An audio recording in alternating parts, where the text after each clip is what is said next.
probably shouldn't. Somewhere in the Northeast, 8 amateur radio operators have been assembled. Different backgrounds, different specialties, questionable weaknesses. Together, they form the Northeast Ham Radio Happy Hour Unit. Their mission? To investigate the unexplained, challenge what we think we know, follow the signals wherever they lead, from repeaters to DX, antennas to emergency communications, portable operations to whatever is hiding beneath the noise floor. These 8 operators will take you on a journey into the strange, the technical, and occasionally the completely ridiculous. Because in amateur radio, the truth isn't just out there, it's probably somewhere on the waterfall. Welcome to the Northeast Amateur Radio Happy Hour. Trust no one. Tune everything. Woohoo! Ooh, It worked. Hello? It did. Hello.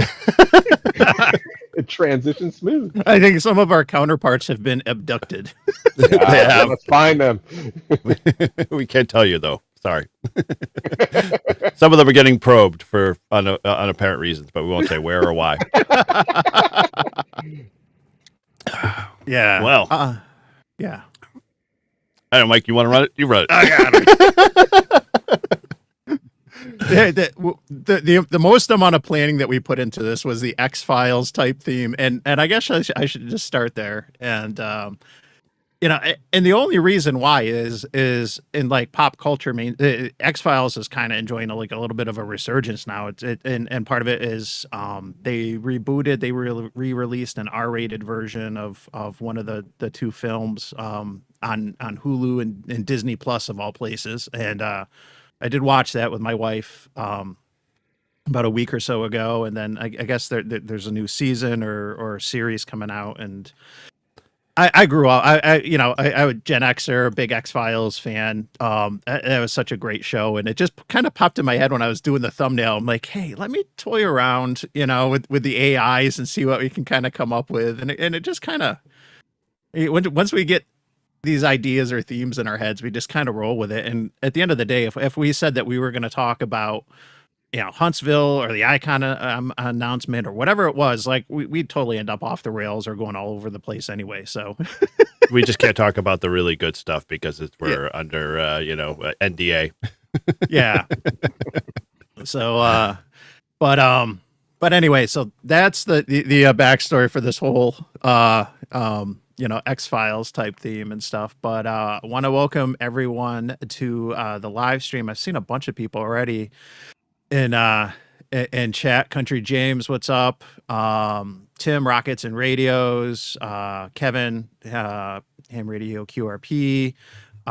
See, I saw Roger. Dave was at Frequency Frontiers. Tim, on the other side of the pond. Good evening, Tim. Thanks for staying up late for us. Very cool. And I saw Chris in there earlier. Yeah. Grouch is working. Grouch is working. No matter how many rain dances we did up this way, it didn't help. What's up, Ron? Oh, and shout out to Ron W2ELS from 599 Signal Report. He did help out with holding down the fort at the Hamfest today, so I could escape briefly to try to spend money. Shannon's echoing us. Yeah, I have an echo. We got talk back on, folks. That's you, Shannon. I'm muting you. There we go. No more talkbacks. Yeah.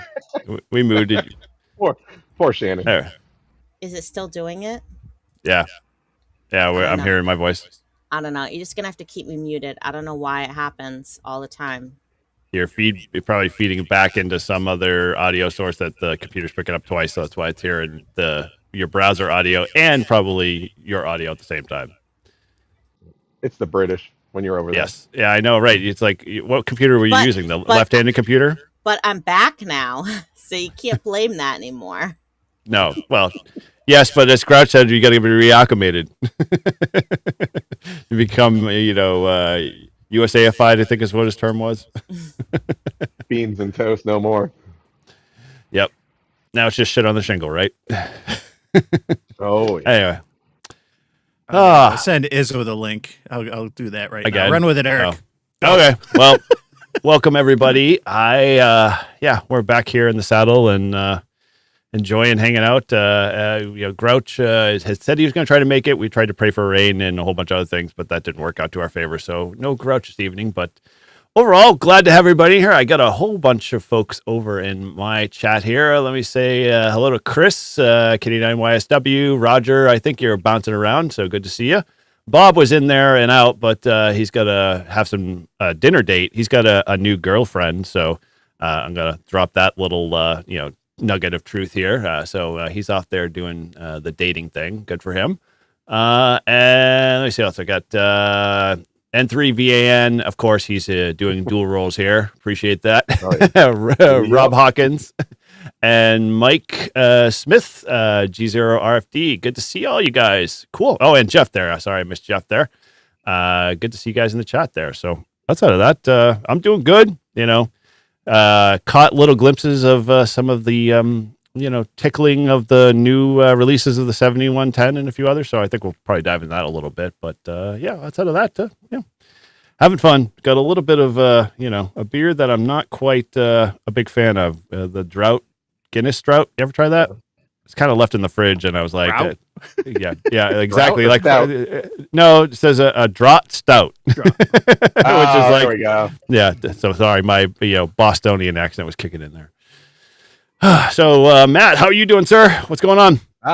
Doing well. Just did Parks on the Air with the club this morning. We went out and had some breakfast and hit the park, and there was a Dominican Republic festival right next door, so the parking lot was crowded, but we were able to set up, but the bands were a little rough. We were hunting and pecking, and it was a tough go, though.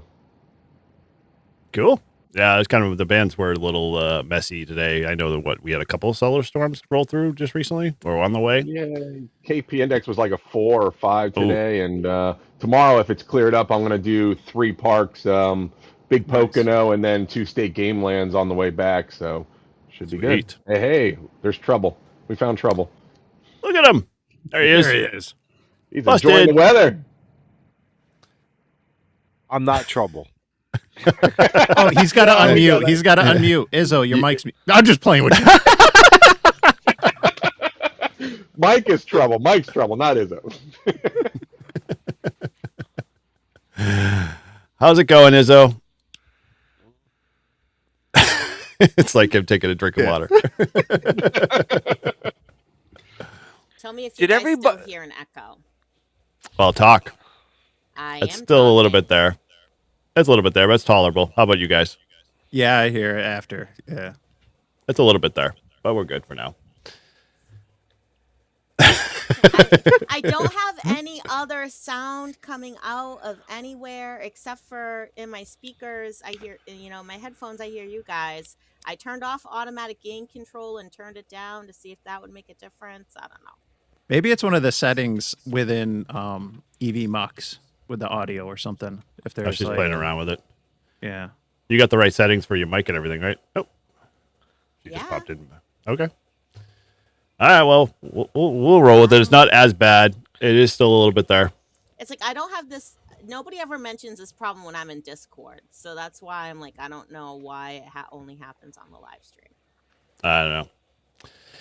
I left my troubleshooting technical hat somewhere over there, and I can't reach it. Sorry. Yeah, he's on weekend mode. Yeah, the band conditions today, like I looked this morning because I know if you remember Adam, Alpha 1 November, he and I did that POTA on Wednesday over at Great Brook Farm State Park. And then he was saying he was maybe going to go to Minuteman today because he's trying to get a kilo there. I think he's pretty close. Maybe only needed around like another 100 contacts or so. And I looked at the band conditions this morning and they did not look good. And then he ended up going out anyway because I got a ham alert. And I asked him, I was like, hey, how's the POTA going? He was like, yeah, I just abandoned it. We went and got ice cream instead. That's always good. Yeah, man. It's being where Great Brook Farm is, you have the benefit of everything. You know, if you have a failed activation, at least you can lick your wounds with ice cream. Yeah. So, yeah, and like for those of you that maybe you didn't see the Bruin Activate yesterday, the picture here behind me, this map, is our QSO map from our POTA on Wednesday at Great Brook Farm. And we activated on 20 meters, 40 All meters, FD8. and 15 meters. No, it wasn't. It was all SSB. I don't do FT8 in the field. I know you log with paper. What makes you think you're gonna bring a laptop out? Yes, exactly. So, we ended up having something like 92 contacts, and then it ended up being around like 100 lines in the book because we had multiple people that were in like 3 parks, 4 parks, 5 parks, I think. It was crazy. Nice. So, Well, that explains why Matt had a difficult time because literally you dried up every single contact on him. Yeah, there was nothing left. All the band.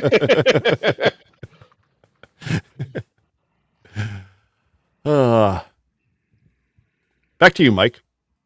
So I kind of I don't know if we talked about what we got going on in our cups or our mouths or whatever. But I'm representing Northern New York tonight, so I got the 1812 Amber from Sackett's Harbor. Nice. I did it was a nice video. My son and I doing POTA on 7.2 at the battlefield from earlier this month, and later on. And I will transition to got some maple whiskey from Clayton up in the Thousand Islands, Nice. and then I got some New York Scotch. So we're rolling in an HRCC time frame then. wow. Yeah. I'm like, how many drinks are you planning on? No, I'll just have a little bit. I'm going to represent New York tonight, but I'll have a little bit of each, and stuff. But good stuff. Good stuff. Very cool, man. Nice. Definitely. So I know you said you let us know when you pivot. Yeah. Matt, what do you got going on? Oh, I got my favorite. Old Rasputin. Oh, nice. Yeah, stuff, some good stuff. North Coast. Oh, it's the Russian Imperial Ale. That stuff's it's awesome. Yep. Very cool. Sorry, They cigar serve you that got right from is, the bar behind you? What's that? They serve that from the bar behind you? Oh, Yeah. yeah. Yep. What you smoking on, Izzo? Why do I feel like I'm the designated transport driver van tonight? Or You are. I'm drinking. You're the designated host, really, is what it boils down to. So if everybody fails, you're the one that step in. Luscious lemonade. It's just straight lemonade, and tonight is a Nicaraguan, the Mia Carita. Could not get out today, but it sounds like I didn't miss anything. Yeah. So No, they're bad. got out last weekend though, and I played with this thing called what I call the 64-1, and it was fun. I actually sent you the right one this time. Good. I said,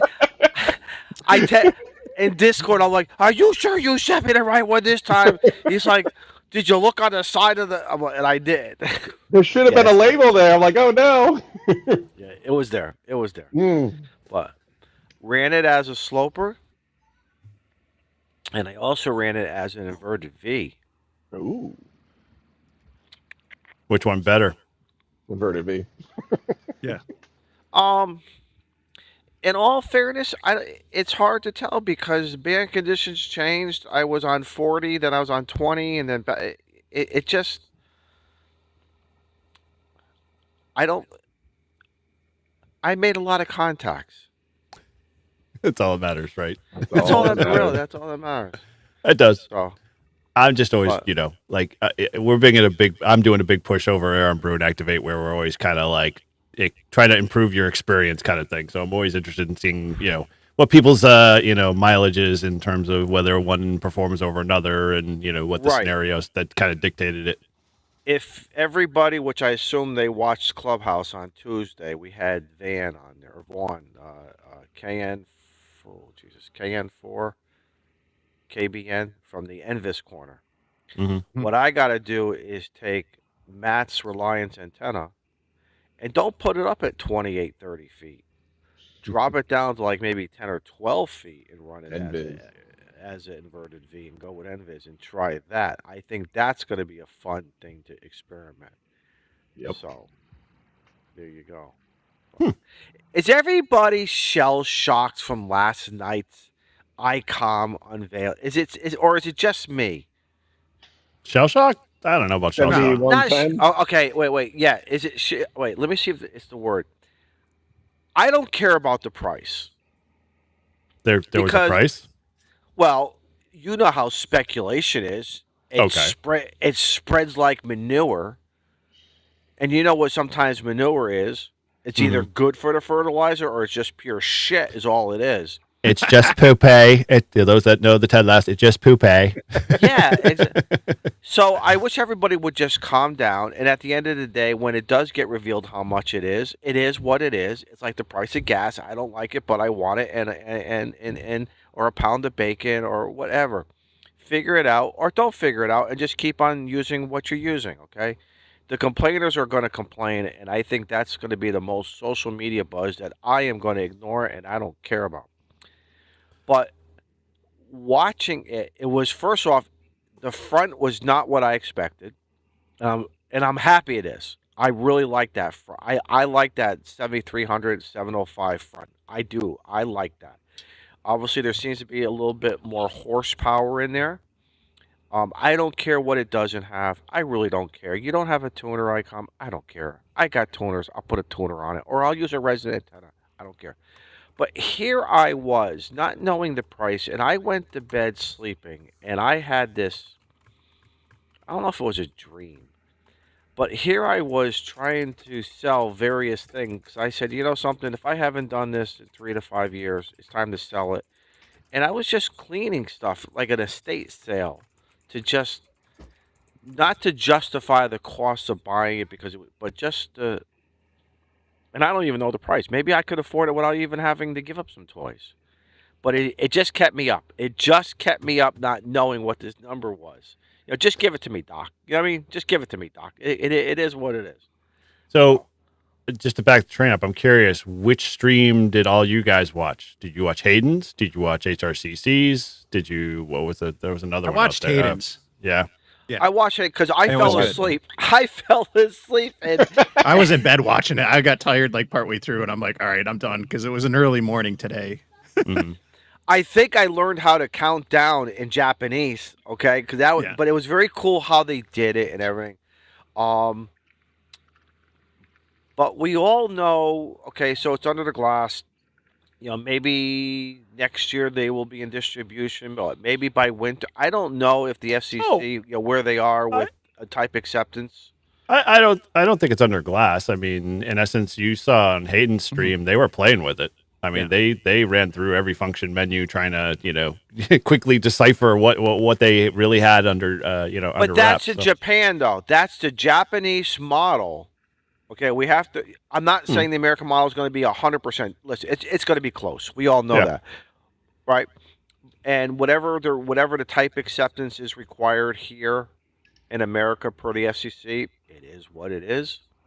Okay, and yes, Kevin's right. Imagine that thing going down to .005 and checking in on Sunday nights to the QRP SSB. That would be fun. Yeah, one radio does it all. Really, you know. But again, I just found it very interesting. Again, from a cosmetic perspective, I liked it. I'm a D-Star guy, so I'm like, okay, well, I can throw some D-Star in there, you know, on my local. I guess I'm excited for it. I'm just going to patiently wait. Is that the big elephant in the room, or is that not the big elephant in the room? No, I would, for me, so put it this way, I'm now a little bit more Icom curious. I was never an Icom, you know. Icom curious. I was never, ever, will say, an Icom kind of, you know, I always thought you guys were drinking some really weird, you know, juice over there and enjoying your radios, and that's fine. You know, Ashiesu folks are a bunch of weird people anyway. You know, we embrace the engineering versions of menus and, you know, and bad UI. So, you know, you can take our you bad UI. You guys use the term menu very liberally. Well, menu okay. The menu. Yeah, but like, how many saw HRCC's video on the Kenwood dual band. Like, you've seen their menu system. That's not any better than Icom, any better than Yaesu's. Like, they have a number system, and then if you go to the second level, as a number change there, and then a number like why do you build like those menus that way? Like that, and they started icons too, which is like kind of weird. It's like, oh, we're gonna make you look like an icon menu, but once you click on an icon, you now get a whole bunch of list of text. It's like, okay, way to make it look sort of like that. But I put it this way: if it holds all the water that it says it has in terms of functionality, features, even the price point, if it's no higher than $1,500, I could replace 2 radios in my truck with that, and I probably could sell both of those. I mean, I was thinking the same thing too. Shannon, there's no way that it's gonna no higher than $1,500. It's gonna be more than $1,500. Do you really think so? Yes, I think 15, 16, but basically, to me, it seems like it is the Icom equivalent of the A2 FTX1 Optima, except for the fact that with the FTX, you can take off the the front, and that becomes its own little QRP radio. And I don't think the Icom has that functionality. But other than that, it's like it does, two VHF, UHF, 70 centimeters, 2 meters, and but then the not HF piece.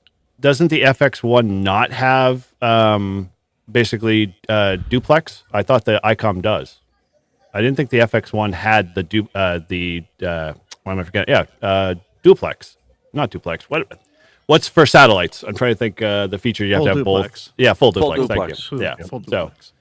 So yeah, the FX1 doesn't have that. And so I think that's where I'm like, they screwed the pooch there. They could have been all 3 of them, QRP, full 100-watt, and full duplex if they built it the right way, but they didn't, and they kind of shortchanged it. And so, like, I can't now do many modes with the FX1, but if the 7110 comes out the way it's supposed to, but dude, that's right up my alley. I want to be able to satellites. I want to be able to do sideband. Is this a fair assessment? And I think we need to do this with all radios, including myself. Sometimes I forget and I don't.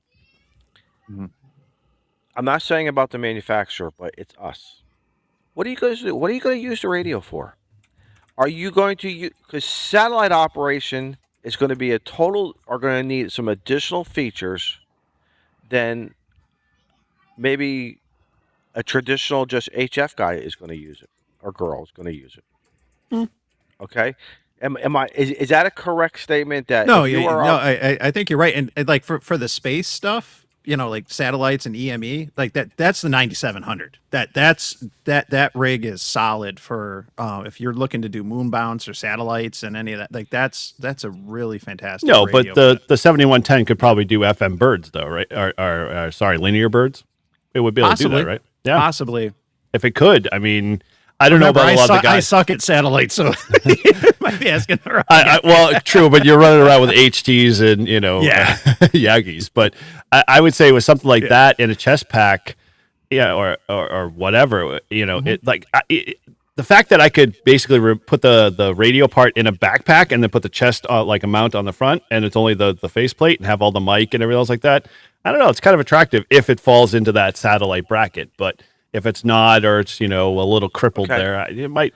So following you're gonna look like a Ghostbuster. You got like the RF deck on your back. Pull out the Yankee. I'll look like a mini I'll look like a mini Ghostbuster because that thing's not any bigger than like a body of a FDM 300. So, but when you look at, so now we're gonna get into the better screens. Now we all want waterfalls. Okay, tuner or no tuner. I'm not gonna go down there. It's got one. That top. Okay, but you get into then the whole thing of, do you want 2 meters? Do you want 440? Do you want sideband with that? Okay, and there comes the potential of doing, again, I was looking at it from an emergency perspective. I thought, every EOC should have a great radio like that does a little bit of everything. I am a major advocate of 2 meter sideband. Putting an amplifier on it of 300 to 500 watts and work county or counties. A lot of guys don't want to do that. They all want to go with their NVIS. Or actually, some guys don't even want to use NVIS. They want to go on 75 meters. That's how we're going to do it. Yeah, okay, good luck. Is that an 80 meter rant? No. I just start thinking when you want a radio in your bucket or in your wish list, in your tool bag of I want a radio that does this and does this and does this and does this. I think it's only natural for the price to go up and be expected because that's what you want. This, again, a couple guys were posting, well, like what was the original price of the 7100 back when it came out? I'm just trying to think. My first 7300, I have two 7300s. The first one came out, I think I paid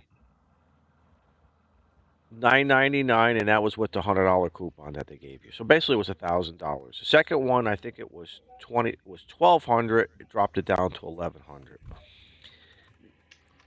Okay, and the first one was purchased in 06, I think, 2006, I believe.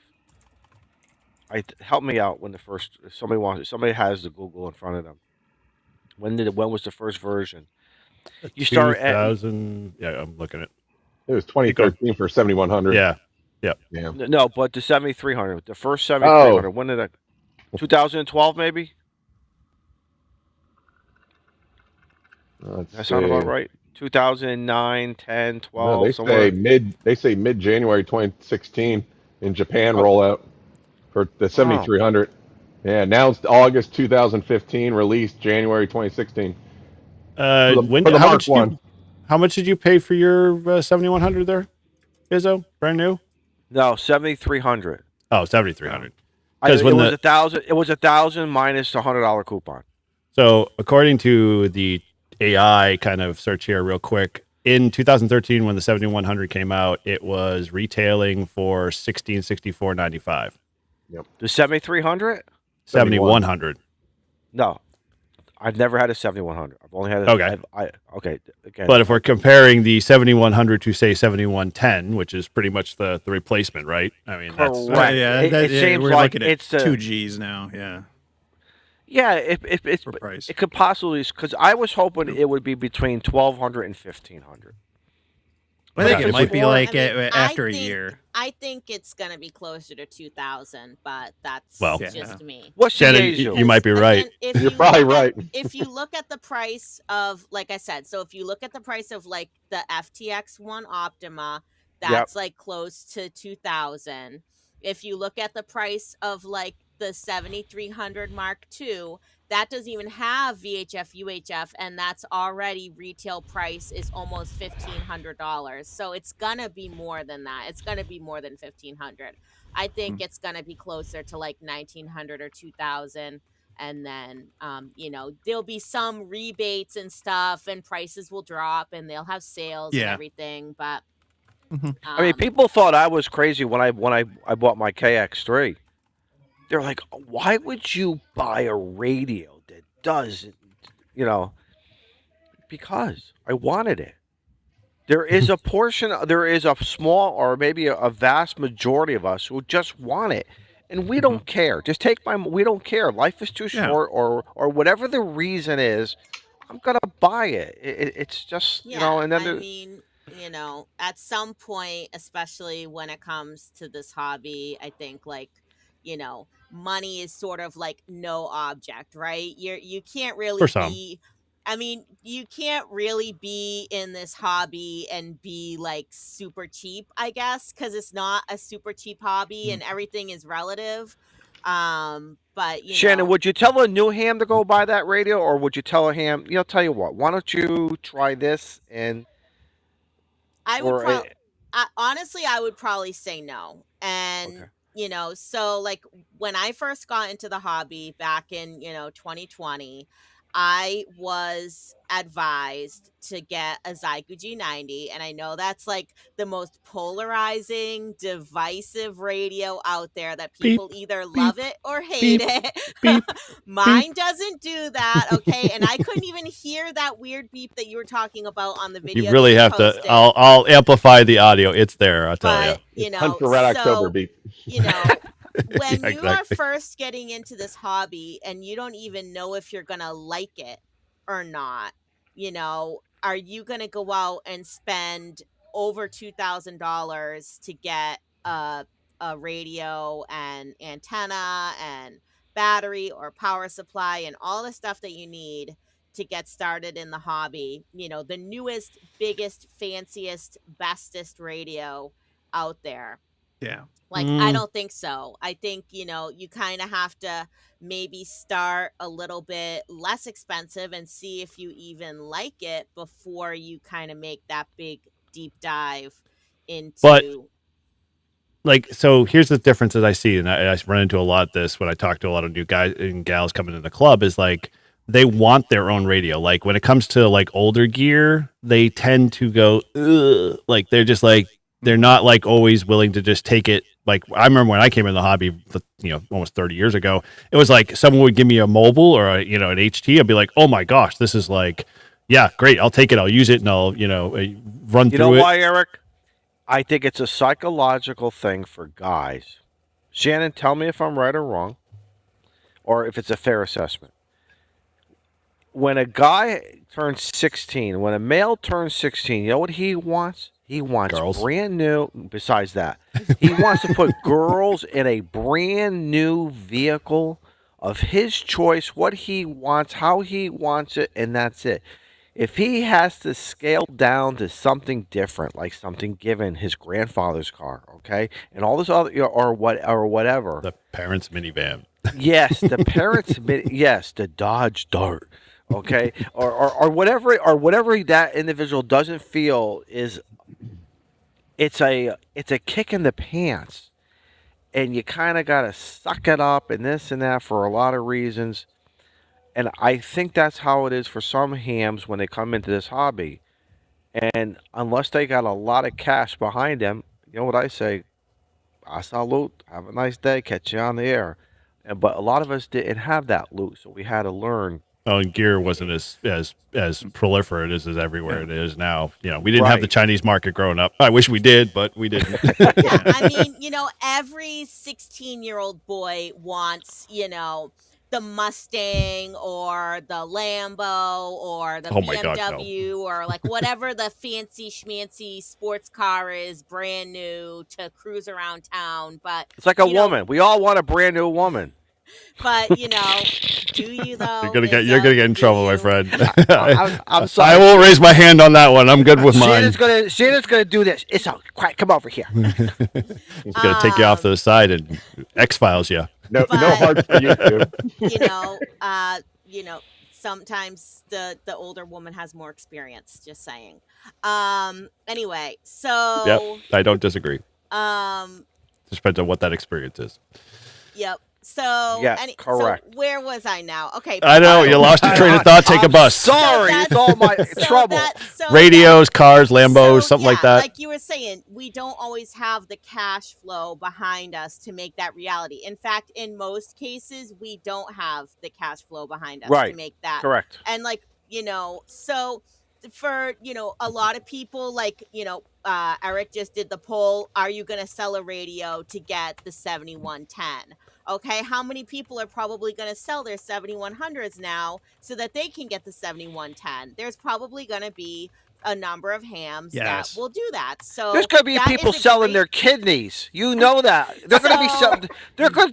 Shannon, seriously, I already said, do I sell one of my 7300s? Do I sell my 891? Oh, hey, sweet deal. I'm going to throw in the 8th house with it. Tell you what, I'm going to throw in the Go box with it and maybe a bio battery. You should have seen me last night, Shannon. I was playing. Like game show of what do you want and how can we make a deal? Yes, let's make a deal of how with yourself of how I could take whatever that number is. Remember, whatever the number is, 1,500 to 2,200, and how do I keep doing this, so it feels more acceptable to me. So but that would be a great opportunity for like a new ham to, maybe get like some slightly older gear that is still perfectly good and usable and has been well cared for. So, now is the time, and kind of, coming up soon to start like, check out on the Discords where, they have swaps or your local clubs or Facebook Marketplace, obviously like you want to buy from someone that you sort of know and trust. I wouldn't recommend just buying from any stranger because you don't want to get scammed or get something that like you don't really know if it's in working condition.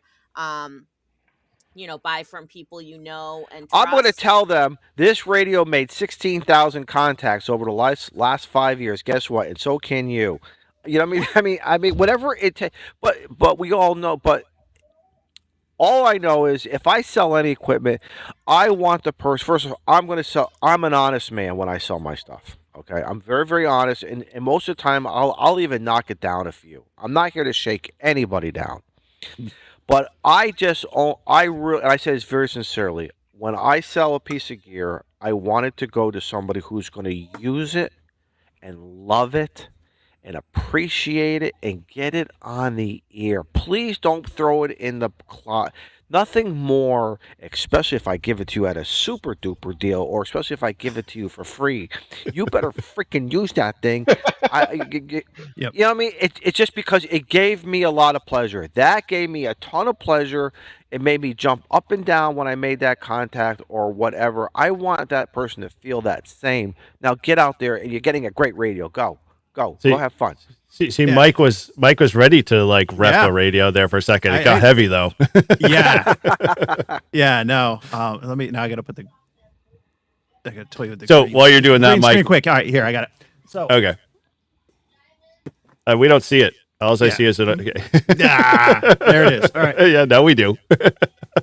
So I'm lucky. That's I was telling Eric before the stream. That's a loaner from my VHF club.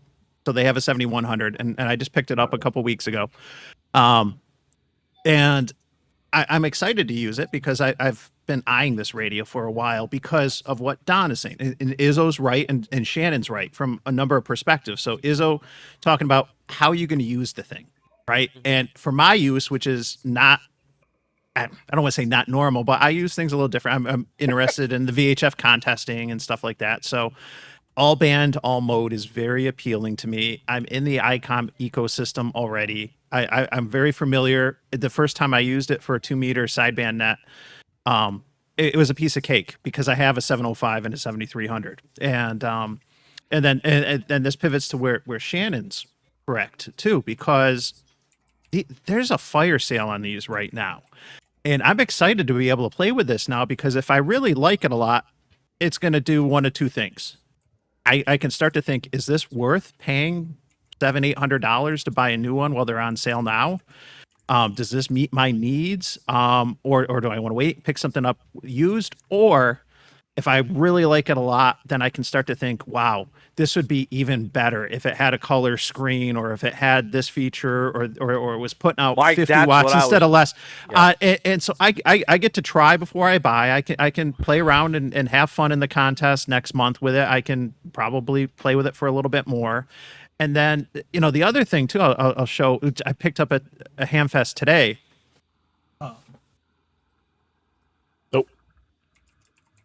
So the one criticism. Awesome. You are awesome. I have one too. Absolutely. Yeah. So that's going to be one of the criticisms that people are, it doesn't have a tuner. Well, I bought that because I have my 7300 and I think it'd be fun. And, as I'm starting to think about putting something up that's permanent or semi-permanent at the house,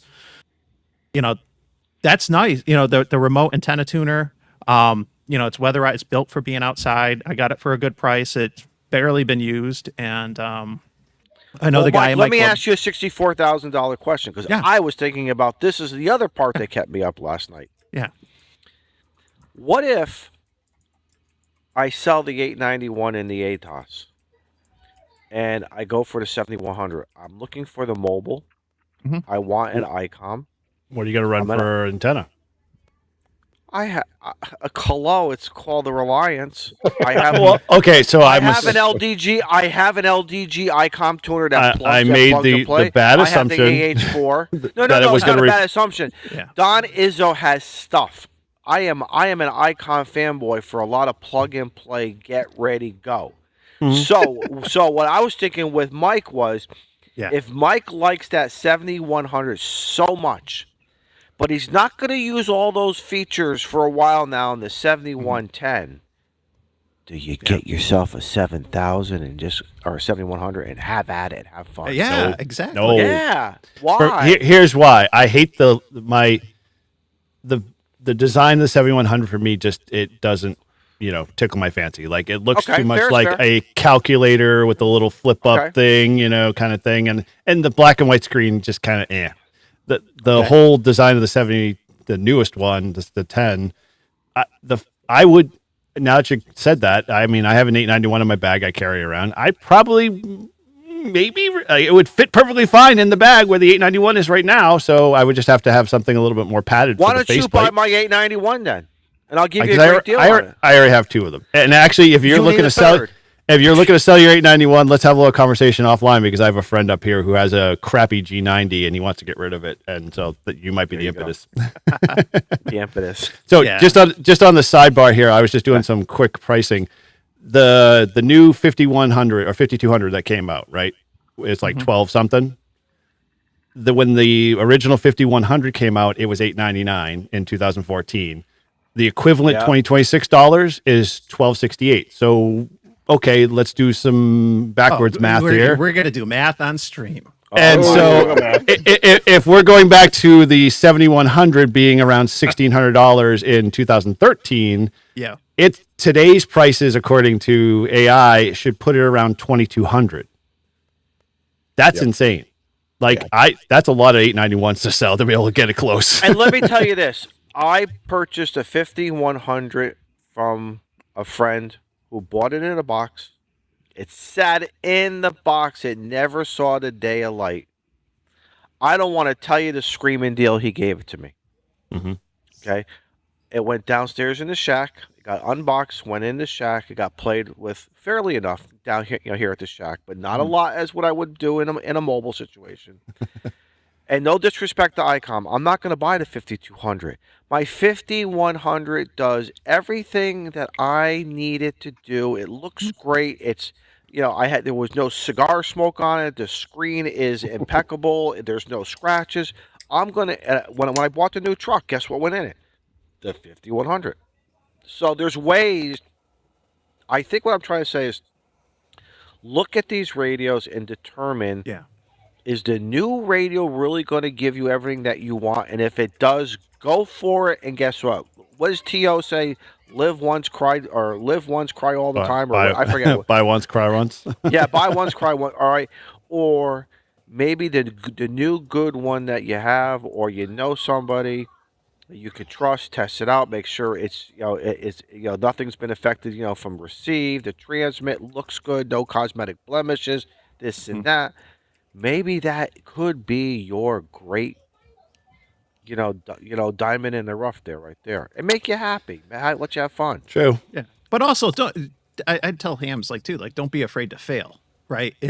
Don't be afraid to get something you don't like. You're learning in the process, and it's also too, like Shannon was kind of talking about, getting into the hobby, with a lesser expensive radio. And I always point, like, I got the G90 first, and it was like I was looking at a G90 or an 891, and I figured the couple $100 I save, I knew I needed to get coax, I needed to get antennas, I needed to get all kinds of things, like, because I was starting from a blank slate, right? And I like the G90. I think it's a great entry level radio because it enables you to experiment a lot. It's great for portable ops like I like to do and stuff. But I moved on and I regretted selling it. I bought another. But then I sold that because I wasn't using it as much, because at that point I was like, nope, I like the 705 and the 7300 better because of the audio and some of the other features that I slowly moved into. But right out of the gate, like as a new ham, I wasn't taking advantage of even all the features on the G90, let alone fully taking advantage of some of the stuff that's in a 705 or a 7300. So can I tell you a secret? Yeah. Don't tell Matt. When I met Matt up at Nearfest last year, he was selling a G90. Yep. Right? And he, of course, what he says, Izzo, you want to buy a G90? I'm like, instead of walking away, man, he ought to be a drug dealer because He is. That's why he sells antennas. But yeah. that's true. And I think he said it. He says, Thanks, and, I, Matt.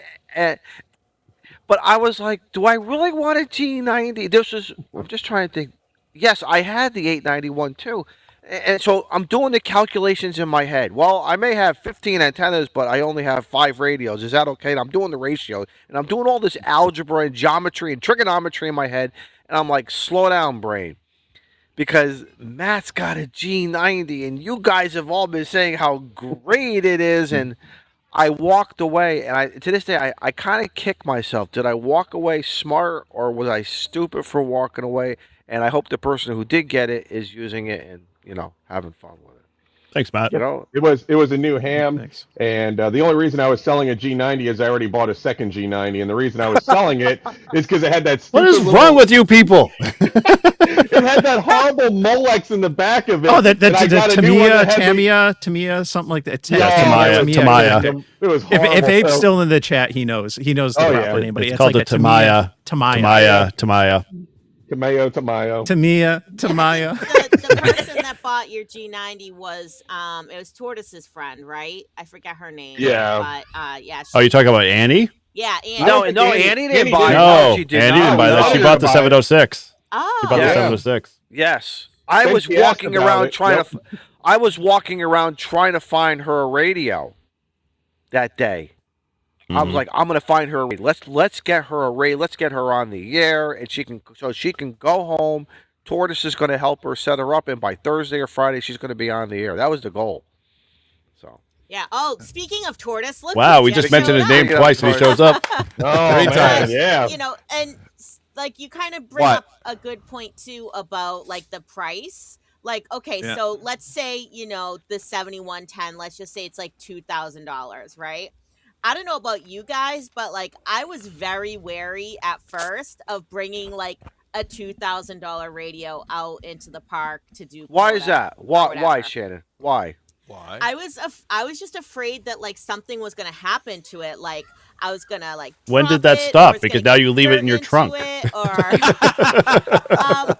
no, I take it out of my That's trunk awesome. to like to go to the picnic table. She takes the junk out. Well, that I understand, but it goes back in your trunk to bounce around and, as your day to day. It doesn't bounce around. It's Oh, in right. its original box with its original foam. Oh, yes, I do packing remember around it. seeing that. Yes. Oh, yes. Yes. I forgot about all the foam packaging, man. But- I'm going to have to But- dock you if you sell it because the packaging's a Yeah. little damaged. Oh yeah, it's not in perfect condition, but I do have the original box with the original styrofoam packaging. Same thing with I have right here, literally because An elbow. from when I brought this out to test it the other day. So I have my G90 still in its original box, still with its original styrofoam. You guys remind me of packaging. like the guys who sell bought action figures. Yeah, action but figures she's and got left all with the them. original stuff. Like that's an $800-900 G90 right there. Because of the box. In, Yeah. Because what- of the box in, and the ye- styrofoam. in what currency, Mike? I'm trying to curious. Yeah. Because And, I just saw Radiati's last sale and it was like $345, $354 Yeah. for the And- brand new one. Without the and N2MAK coupon code. That Yeah. and the thing is too is that Awesome radio fudge. was great to bring with me to England, right? It's like I'm not gonna bring my 710 to England because that thing is big, especially when you count the original box and the foam packing and all that stuff. So They do have that backpacks for those, is but that's great to travel with. And Izzo kind of brought up a good point about having the ATOS, right? Like that's one reason why I'm not gonna switch to Icom now is because I have an ATOS antenna on the back of my car. So if I'm gonna hook anything up to HF, it's gonna be another Yaesu radio. But okay, so my Mike's got his hand up there a second. I was going to say there is a company out there that actually is creating a box. I think I was talking to you, Matt. Was it you? No, I can't remember who I was talking to. It has created basically a box that does the conversion from any radio to your ATAS now that will allow you to tune it. So yeah, you just buy the box and now you can keep your ATAS and throw any radio on the back end of it. Yeah. Now, are we talking about the 7110? 10, yes. yeah. Yep. Okay. Hey, you missed It the does. discussion. It does not have an antenna tuner. It does. So I just Doesn't watched a know. review. It does not have an internal antenna Doesn't tuner. every radio have a basic antenna tuner in it? No. No. The Izzo doesn't care. Izzo said he doesn't care. Yeah. Who the cares? I got an LDG.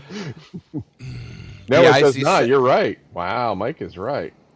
It does not have a built-in antenna tuner, so you're kind of you're. Well, then what the hell is the button for? Why do they have a button on the front of the display that says tuner? Because of what I showed earlier, tuner. like the age, the Icom external tuners and stuff Yeah. like that. Yeah. Wow. Okay. Just like Come on, there's a Eric, tune keep button up. on the 705. Yeah. Man, it's so typical of Icom. They just charge extra for a bracket now, and now they charge an extra for a tuner. And Oh Yezu my got Yezu Not so got curious the same, anymore. Yezu got the same shit too. You know something? It is what it is. Can we say that? You sound like a just- defeated ham radio operator, Izzo. No, I don't care. I don't care. I don't care anymore. I'm not.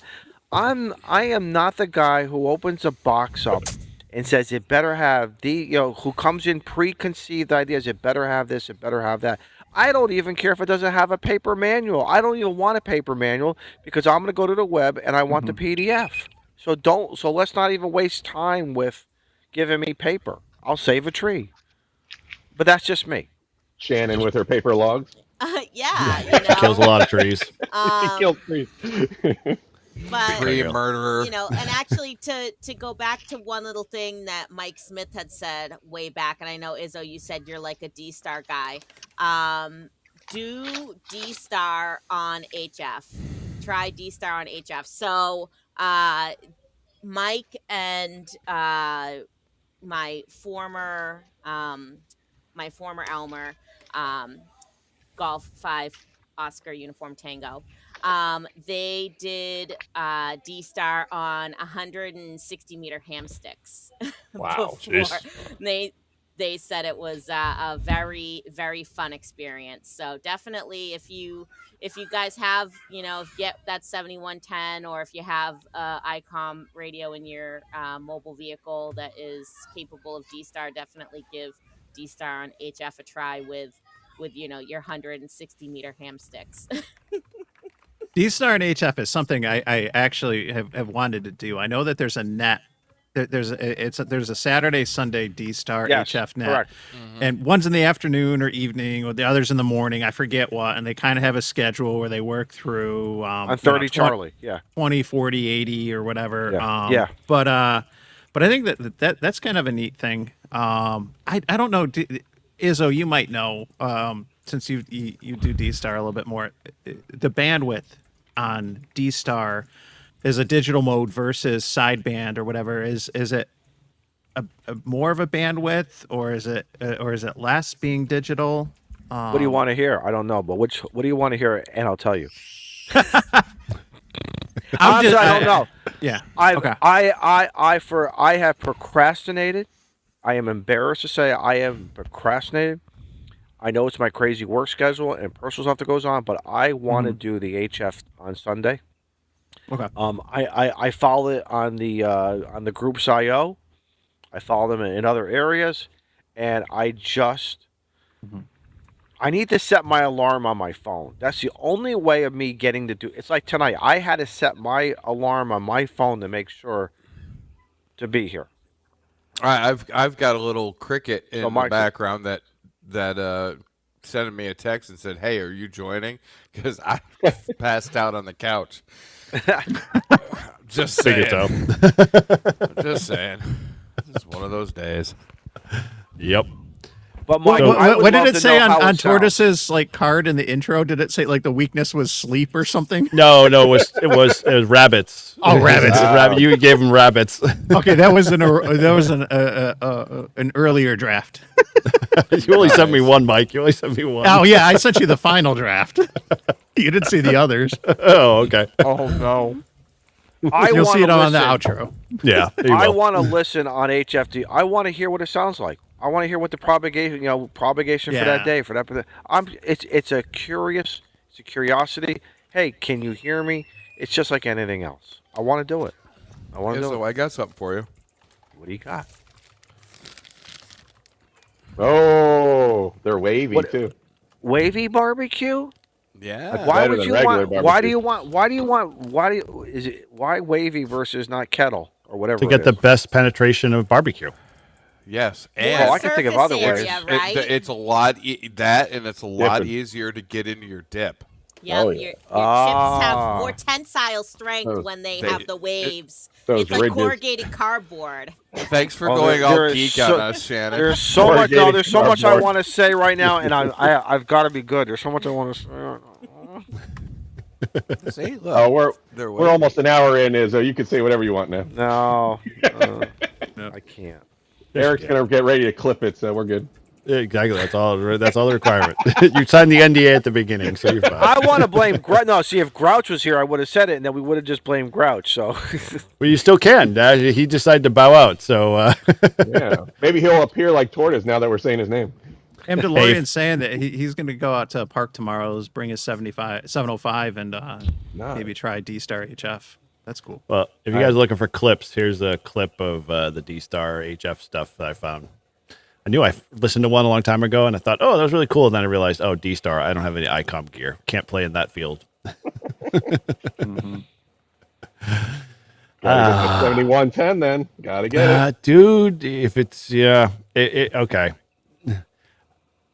Eric, what's your number? Listen, we all have a number. We all have. Every man, every woman.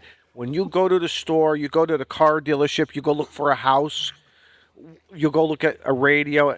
We all have a number. Eric? Sir, here is a check with my name on it. Write down any number on this piece of paper, and I will pay it. Exactly. Eric, That's my number. Eric, seriously, Eric, what's your number? What's your number?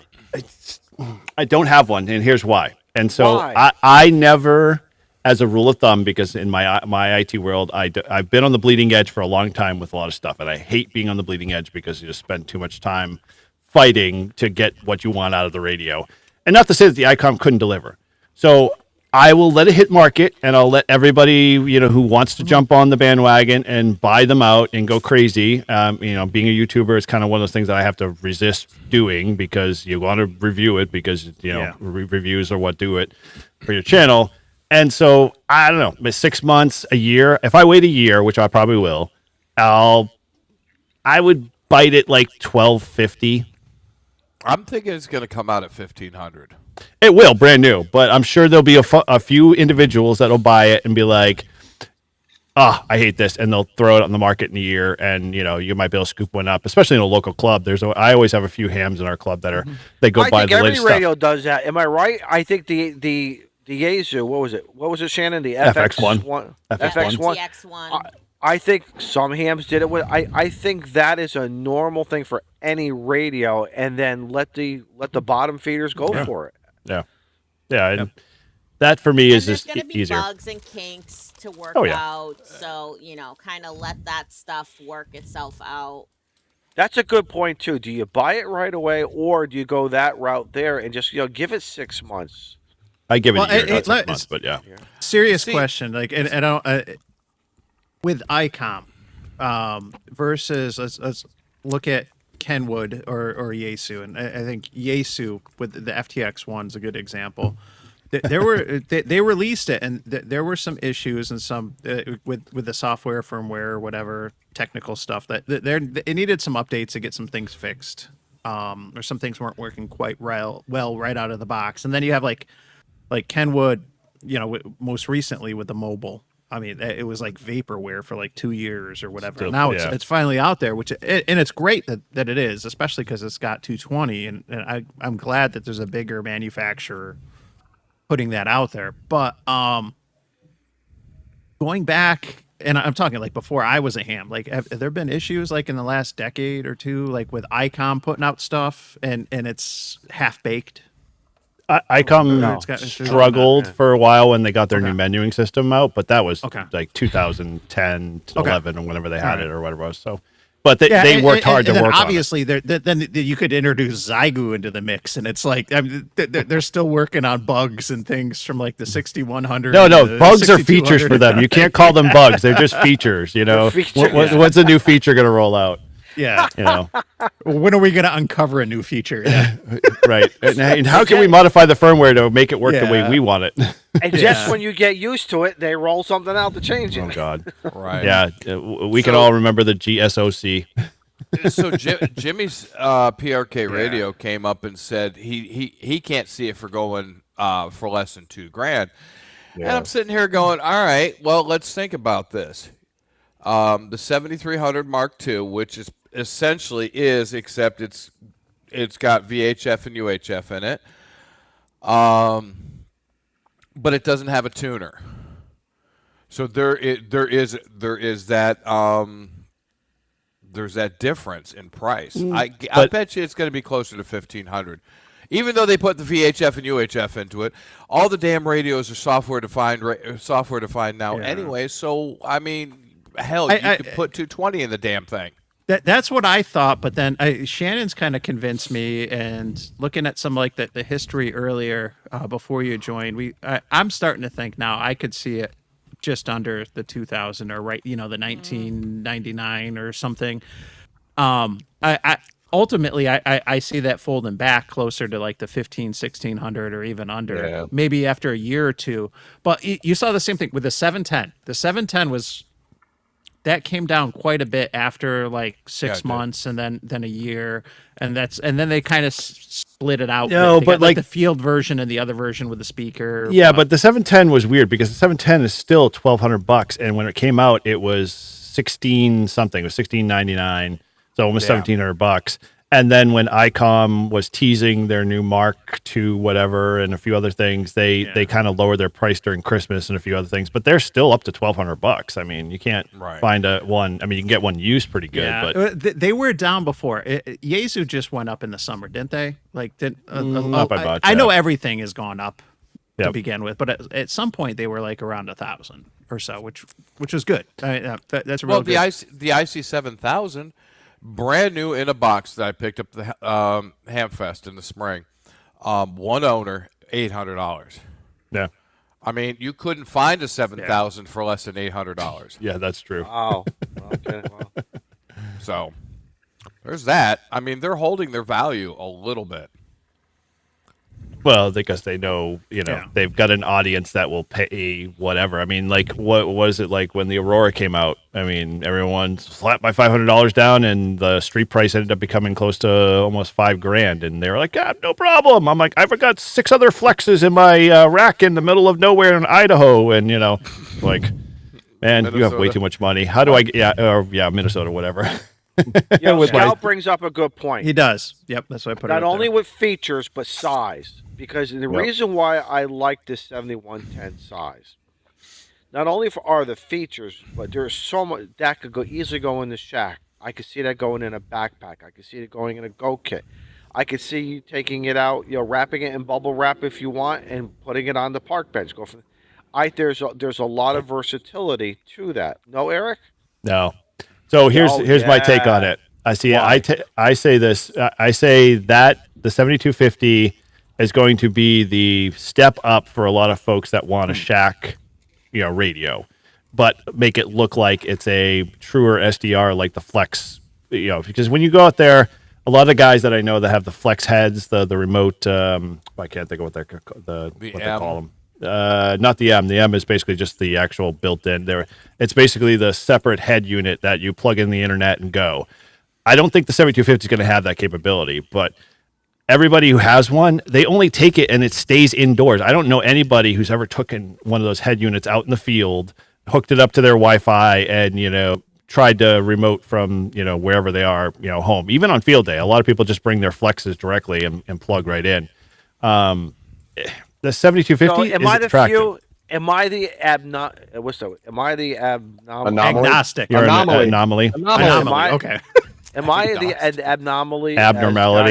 abnormality guy who would use it like how I described? Because that's what I was thinking of. I have a Gator box already for it. I have an ammo can. I already know what I'm going to do with this radio. You should see me. I was drawing pictures in my head last night, whiteboarding it out. Which radio are you talking of now? Is it still the 7100? The 7110. Okay. I wouldn't put that in a box. Like, it just doesn't seem like it needs to be in a gator, like in a Go box. Like, it's just too small for me. Or a backpack. It's not backpack. small, dude. Or- That thing is not small. Oh yeah, dude. small.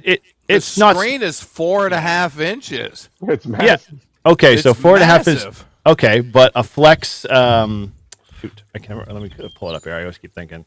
I mean, it's like carrying around a 7300 Mark II with a removable head. Is essentially what you've got. The Maestro is what I was thinking of. So we all know what that that removable head. Everyone seen that? Know what I'm talking about? I say the Maestro. Mm-hmm. Okay, so that unit is got a 7 or 10, almost a 10-inch screen, or it's just about 10-inch screen, and it's still pretty small. It's not if you've got a bigger keyboard, it's about the same size. Yes. Yes, I'm sorry. the same keyboard. Ham DeLorean, you rock, man. Yes, that's where I was going. I was thinking. I was going to say, dude. I was thinking put the it same in a thing. cage, and then you've got a remote head to the top of it, and they've got a market for that. That is perfect for that type of radio because that's what you want to put some armor around it and go with that. But yeah, I don't think I put it in a Go Or else box. the armor lock, or what? Armor lock will have any one some. of You know. But and what's wrong with that, though, man? I've brought my 7300 out many times. Well, but like if you're putting that in a bag, cool. But if you're putting it in a Go box, where like the Go Yes. box is like a 4U rack and a cover and a case, Yes. dude, that's too much for me. You don't want to Like, be my friend, then? You don't want to be my dude, friend? I'll be your friend. You can haul that, and when I have to make the chiropractor Haul appointment, it. I'm going to remind you over and over again. Hey, buddy, you should have No, downsized. That's not. Listen, a 4U case really isn't big. The guys who are doing 6s and 8s. Yes, that I think is. That's just not. Listen, Do you have a 4U case there? Yes. I do. You do. Yes. I have an empty one. I have an empty Gator box just sitting waiting. Well, an empty Gator box is really light. Trust that. Again, I was going to. But I'm just saying, I got the shelves for it Oh, too. dude. Being in the world of IT, once you start having a box like that, then you start throwing extra crap at it, and then it becomes this big giant box of Mess. things and mess. Yeah, And you need like 4 people to pick it up to put it in the back of your damn exactly truck. right. Or you become a Poda wagon person like Shannon.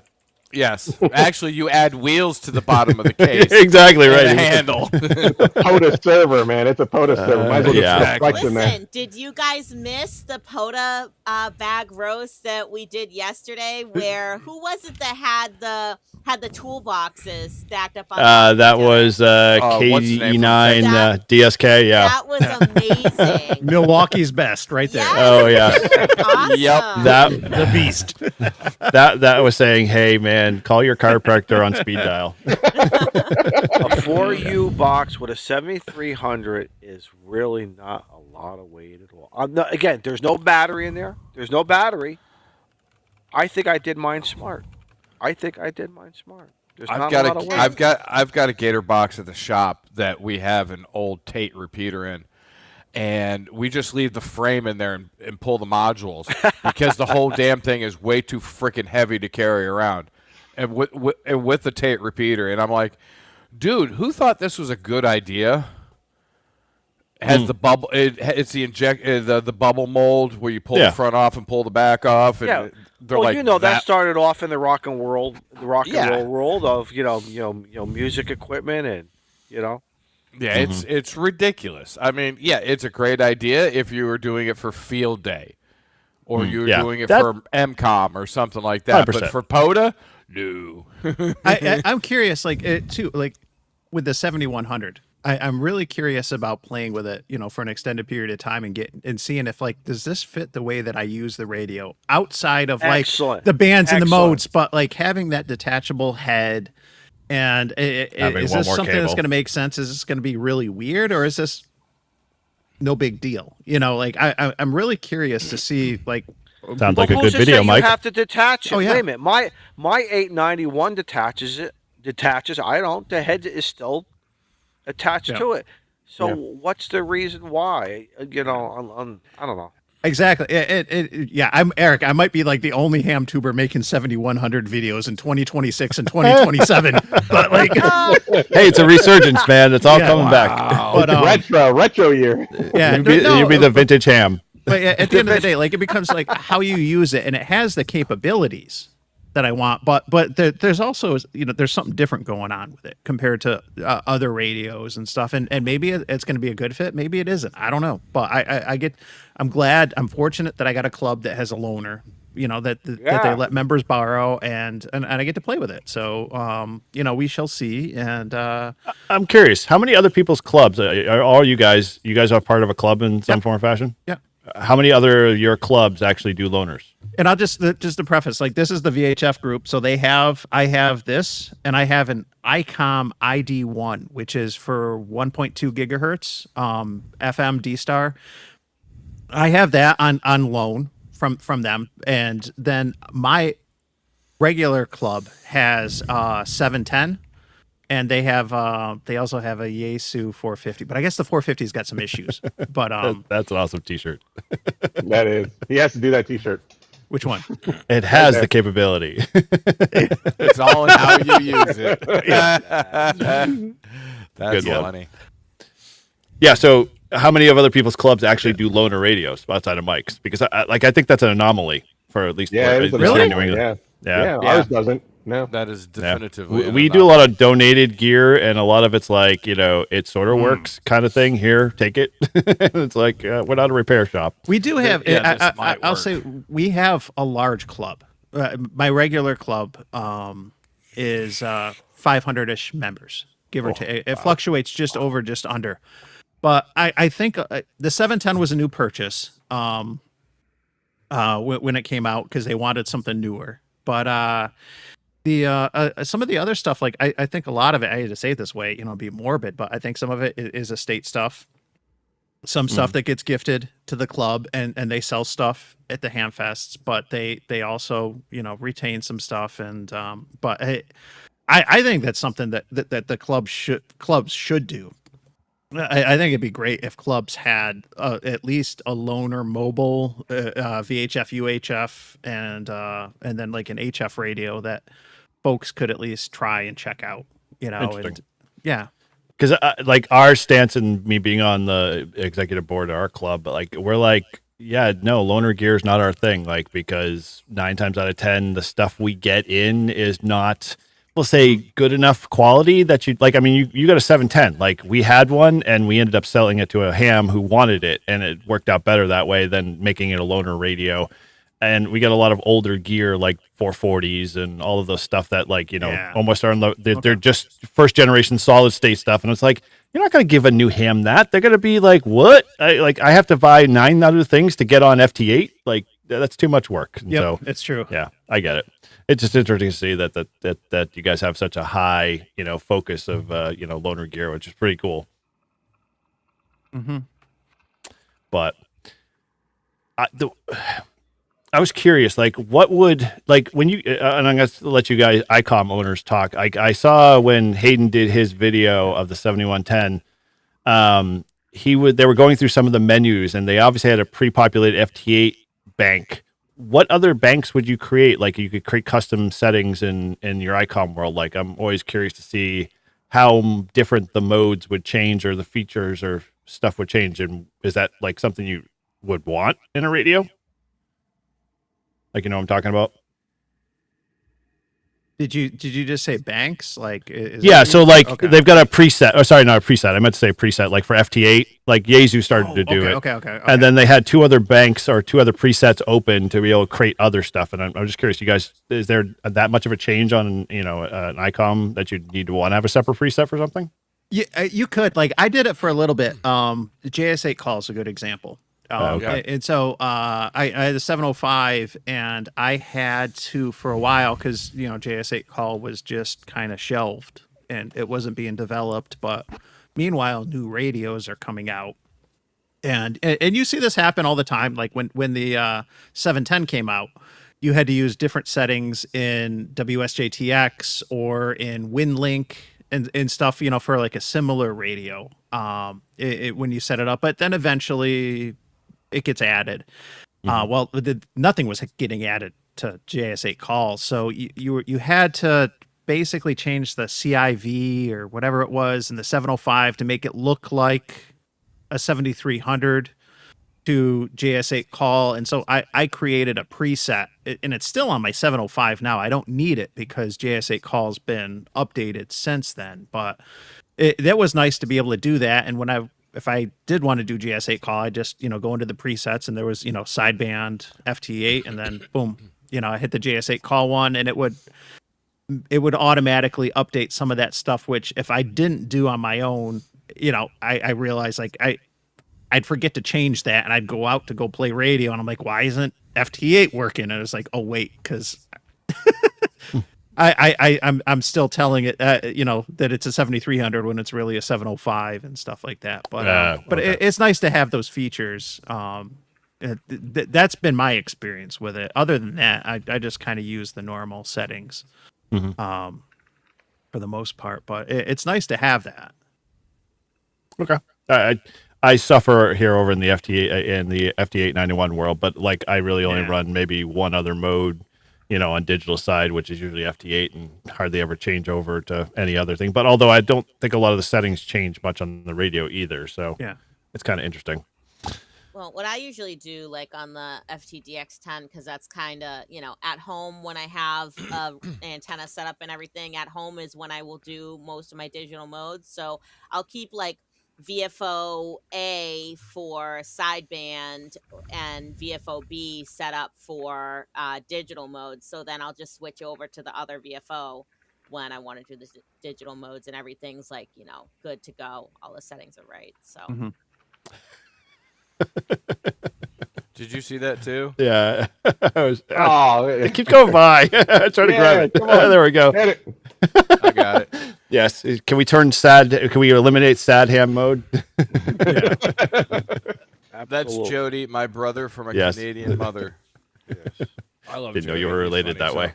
Yeah, he's funny as hell, dude. Oh yeah, he's my brother from a Canadian mother. I mean. Now, we didn't talk much about the 5200. Anybody gonna take a stab at it? Pick it up? Nah. No. Happy with my 51. You, Tortoise? Wow. Yeah, I'm. If it, like I've said in the past, if it does what it says it can do, the FTM 500 is coming out of the truck. Wow. I will get the 5200, and. I'm going to say this. I've gotten shit on by a few hams for saying, "Oh, you can't do the menus in the Yaesu." I said, "I don't want to. I want to go for my Mark II. I want to go to my 5200.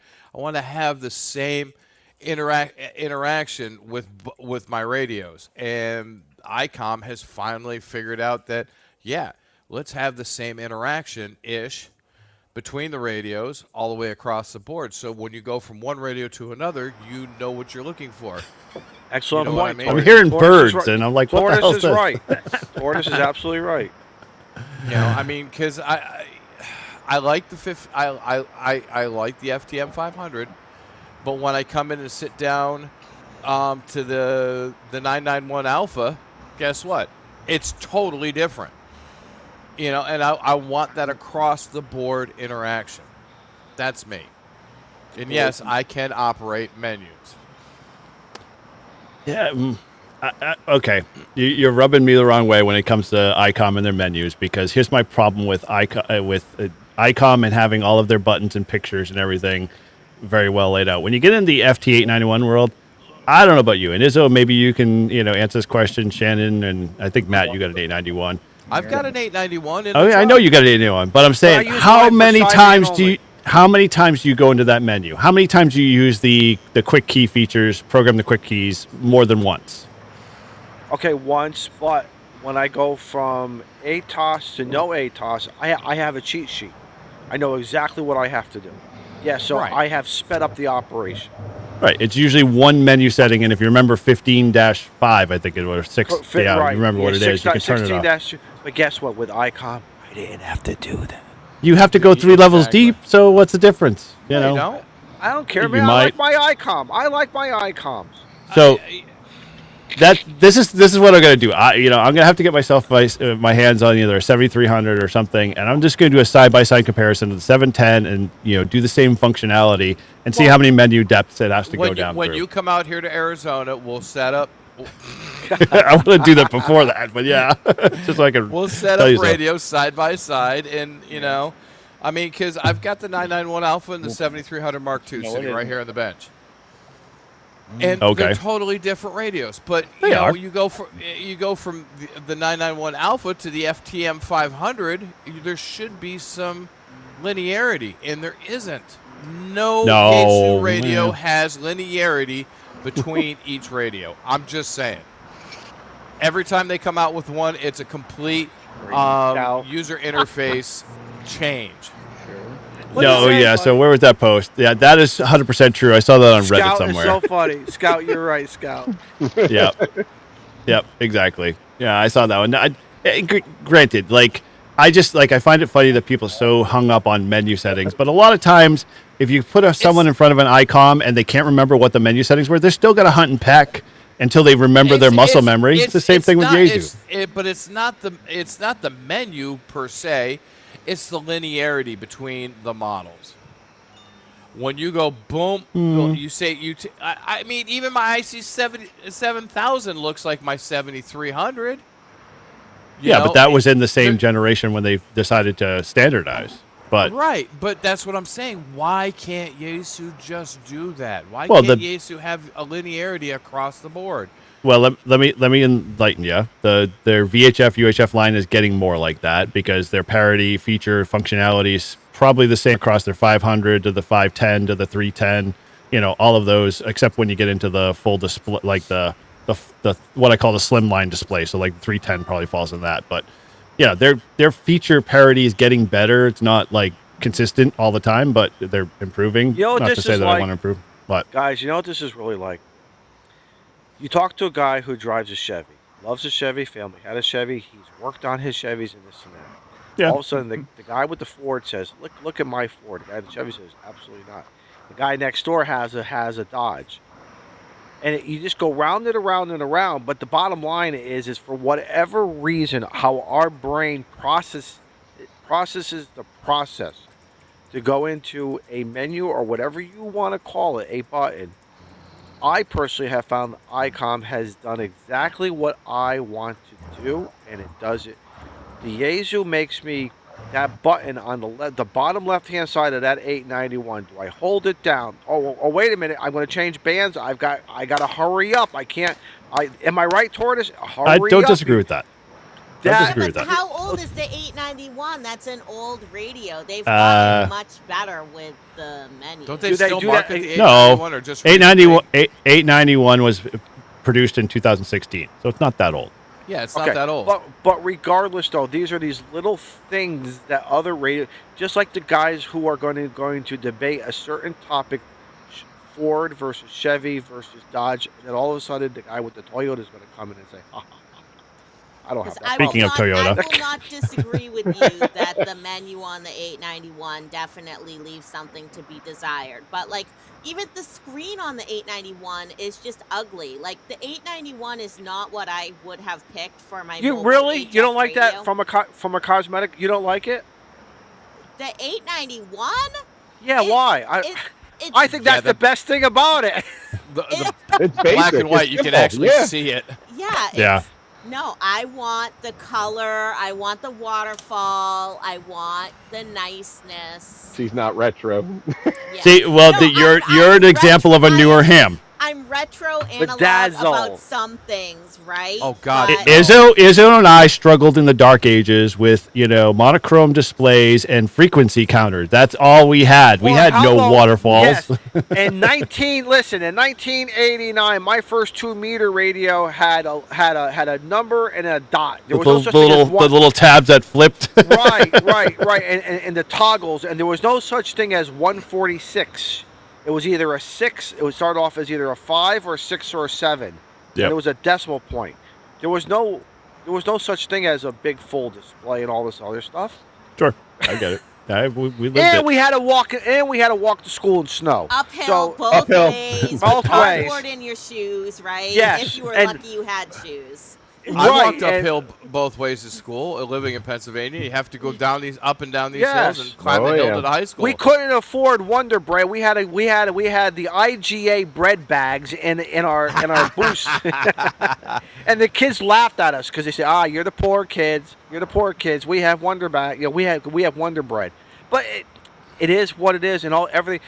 I just find it interesting. Yaesu has done what they did, but obviously, we can discuss the pros and cons. But they're still selling radios. They're still selling radios regardless.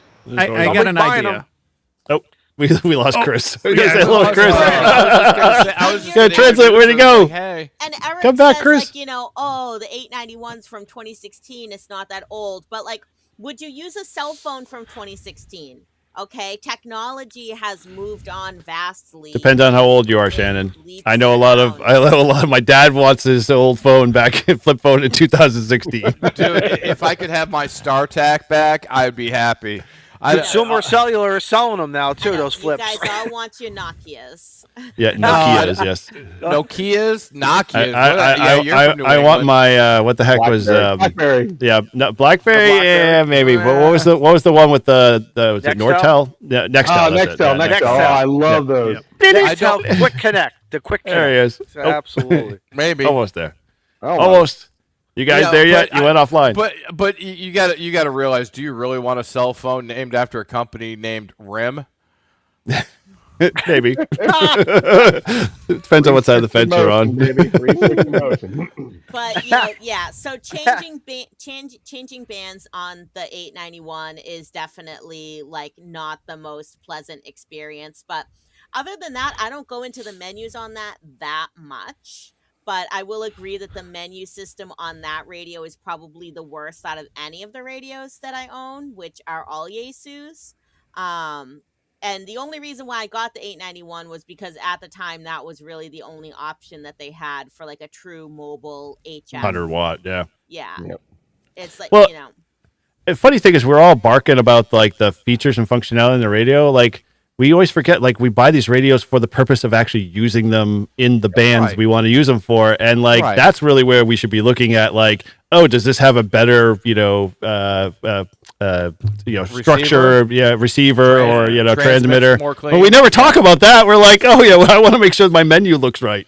Well, but I wasn't just trying to say menu. I'm talking about linearity between the radios. That's all. Yeah. You know, And I'd I don't rather think have we'll ever get linearity than having to try to figure out a new radio every time a new radio comes out. Zygu will will tell come you, out with a Tortoise. parody before everybody else To does. Tortoise's point, so my wife drives a Toyota Venza. I have the Tundra. The occasional times I get into that Venza, it's basically seamless. Yes, it's a smaller vehicle. I got to adjust the seat. It's a different for my eyes and my body to adjust, but the setup of everything, it's very boom. There you go, and then it's so to Tortoise's point, he's right. On Izzo's point, Tracy has a Highlander, and I have the FJ. But when I get in there and I'm like, oh, this is very familiar. The cruise control is in the same stinking spot down up on the right-hand side, and I'm familiar with it.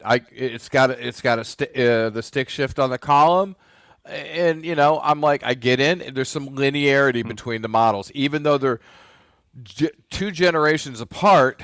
But there's still some linearity. You know what else too? When I use a Reliance 64-1 There versus he a is. 56-1 versus a Reliance 49-1, they all operate the same and they all operate great. Exactly. I mean, that's what we want. Before we lose Chris, before we lose Chris again, Chris, say hello. Hurry up, How's it Chris. going, guys? I had to use my Hurry phone. up. My laptop wasn't working.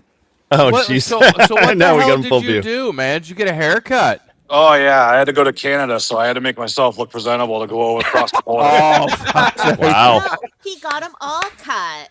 Yeah, And yeah. he's Same gone. price. He's Huh. frozen. And he's frozen. Oh no! Oh, no. Oh, there we go. You're There back. it There you is. go. Sorry, I can't go past the gate, I guess.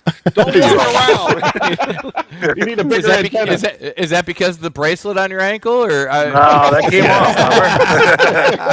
Remember? I know it's really harsh down there on the Cape. Yeah, very. No, Yeah. we went up to Canada for a vacation, so I decided to clean shave so I didn't get stopped. but yet coming back into the country, they gave me more of a problem and asked Maya who I was to her and everything else. It was crazy. You look like a Unabomber. Yeah, exactly. She was only using you for that green card.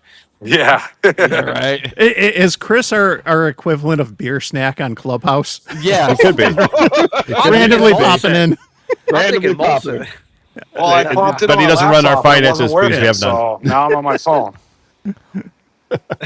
Where did Parker go? He got bored? No, he's grabbing the 857 or the 6200 to go on the Reliance antenna that I have. There's a little bit of linearity between the 857 and the 891. There's a little bit of linearity Is there there, really? except the color screens. Yeah, Yeah. except it's more of like a little sandwich with the 857. It's more compact. Yeah, but the 891 they just basically changed the screen colors. And they made it so you can't do 2 meter for 70 centimeter. Yep. Yeah, exactly. Yep. They just took the VHF and UHF out. Yeah, they deleted it. What I was gonna say earlier, I think I got an idea. Maybe it's our next happy hour, but since Icom kind of took over this one, we should celebrate 10 years of the Deep F menu in one of the next happy hours, and we should talk about the 891. Mike, take another drink, would you? I'm gonna move on to the New York Scotch next. I was gonna say. The maple has been good, but I'm on to the Scotch next. I don't know what my kid's attempting to do in back of me. Setting up a radio. Yeah. He's really good at radio. I will say that. Oh yeah. Parker's really good. We had fun. Eric, I don't know what it is about that park, that Freetown Fall River State Forest. I don't know what it is about that place, but that's where Chris and I go. That's where you and I went.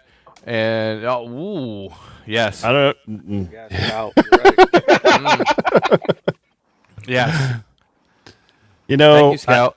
I'm beginning to think Icom owners love the skeuomorphic design. You guys remember that? Like everything in the computer world had to be looking like the physical world. Like, all the Icom menus have to look exactly like the little icon of, It's totally like the original iOS. Mm-hmm.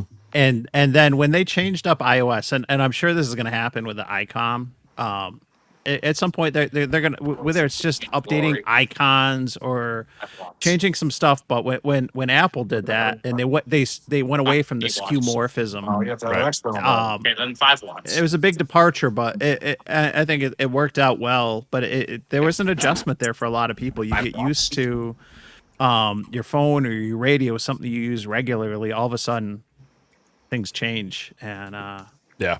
Well, you become more confused. There's a learning curve there, but yeah. No, you're right, because I never had a waterfall. Matter of fact, my Icom 7300 for the longest time, I didn't use the waterfall.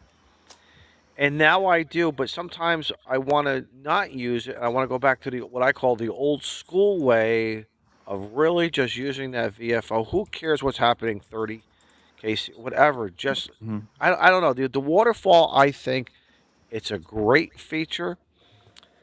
But maybe for the hams in my it's a era, convenience. It has its time and place. Yes, Chris, it does. But if you took it away, would you cry? No. I wouldn't. But I think a lot of hams would. And here's the funny part. I have put 2 kids. So we had the ham camp, and we went out to a Poto Park at the very last day of the week, and we had one ham set up a station with his 891, which is just all the dial, and we had a kid next to an FX1 with Keith AC1RH. 9 times out of 10, all the kids, being under 13, all loved the FX1's waterfall display because they could kind of see it. They didn't understand what they were looking at, but when they went over the 891, they were like, oh, I have to spin the dial. But once they started to spin the dial, they were like, oh, wow, I can hear it. This sounds like Star Wars. And they start kind of playing that oh, yeah, it sounds really weird. And then they fool around the dial, and they kind of learned a little bit better than just accepting what they're kind of seeing on a waterfall where they could tap, which is not a bad thing, but it's like the convenience. That's interesting. Yeah, that's interesting. Yeah. And so even experienced hams, though, when they look at the FTX1 waterfall, they're like, what the Yeah, true. No doubt there, man. No doubt there. Yeah, especially the 3D one. But Yeah, that's the that's the one that messes you up all the I'm time. like, what You know, looking at waterfalls. Don't do drugs, kids. For me personally, because I got started, listening on WebSDR. Oh boy. Like that, having the waterfall on there helped me to understand like lower sideband, upper sideband, being able to see like the little filter width, like, okay, this is what happens if I make it wider, this is what happens if I make it more narrow, this is what happens if I flip to a different sideband, or like doing AM, you can see the carrier in the middle and the two sidebands, one on either side. So I guess maybe because I'm probably more of a visual learner, I need to like see it and play with it to understand it. Would you still be able to understand it if you didn't have the waterfall? Like, because like you have things like contour and shift and all of those things, which don't really kind of like translate well into a waterfall option, because you kind of, you see a little bit of adjustment, but you're like, oh, is this better or worse? But when you're in front of a radio that doesn't have a waterfall, you're like, you can hear it and you're listening more than you are kind of visually seeing, which is kind of an interesting kind of, parallel. Yeah, I very rarely ever use like contour, and I mostly leave my shift in the same place. Like I leave my shift and my width in the same place. But shit, I can't go back to jail. That's Chris. He crossed the fence, man. He crossed the fence, guys. We're going back Are you at home, or are you at the local penitentiary? Like they let you out on good behavior? I'm at home. Orders was right. It was all about that ankle bracelet. See? Yeah, exactly. Huh? The sirens sound goofy in Canada, right? It's like, hey. That's all we heard all through the night. So we stayed right on the main strip, right to the hospital. What are you talking about? A boot in Canada? Yeah, Canada. Where did you stay in Canada that you had to be like next to sirens? Road all the way through Canada. We were in Montreal. Okay, all right. Oh God, why did you go to Montreal? I don't know. Why not? We saw our first tweaker in person, so. Oh, awesome. Yeah, it was Dude. not a good sight. You didn't have to travel all the way up that way. Yeah, you could have just went into gone to Boston. for that, yeah. Just go over the bridge. You're fine. Right? Southie will be great. Kensington in Philadelphia. My God. Oh yeah, you can go that way Main too. Street in Hyannis at 12 o'clock at night. Oh God. I usually see him during the day when I'm down there, but yeah. Yeah, this is true. Well, I'm what is usually that? Is working that- when you're down here. That's why. Is that Mass Ave? No. In Montreal, the sirens go wee. Oh my God. No, Montreal is not awesome. Thank you very much.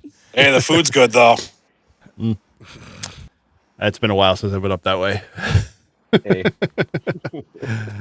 everyone tells me the not, eh? bagels are fantastic in They are. Montreal.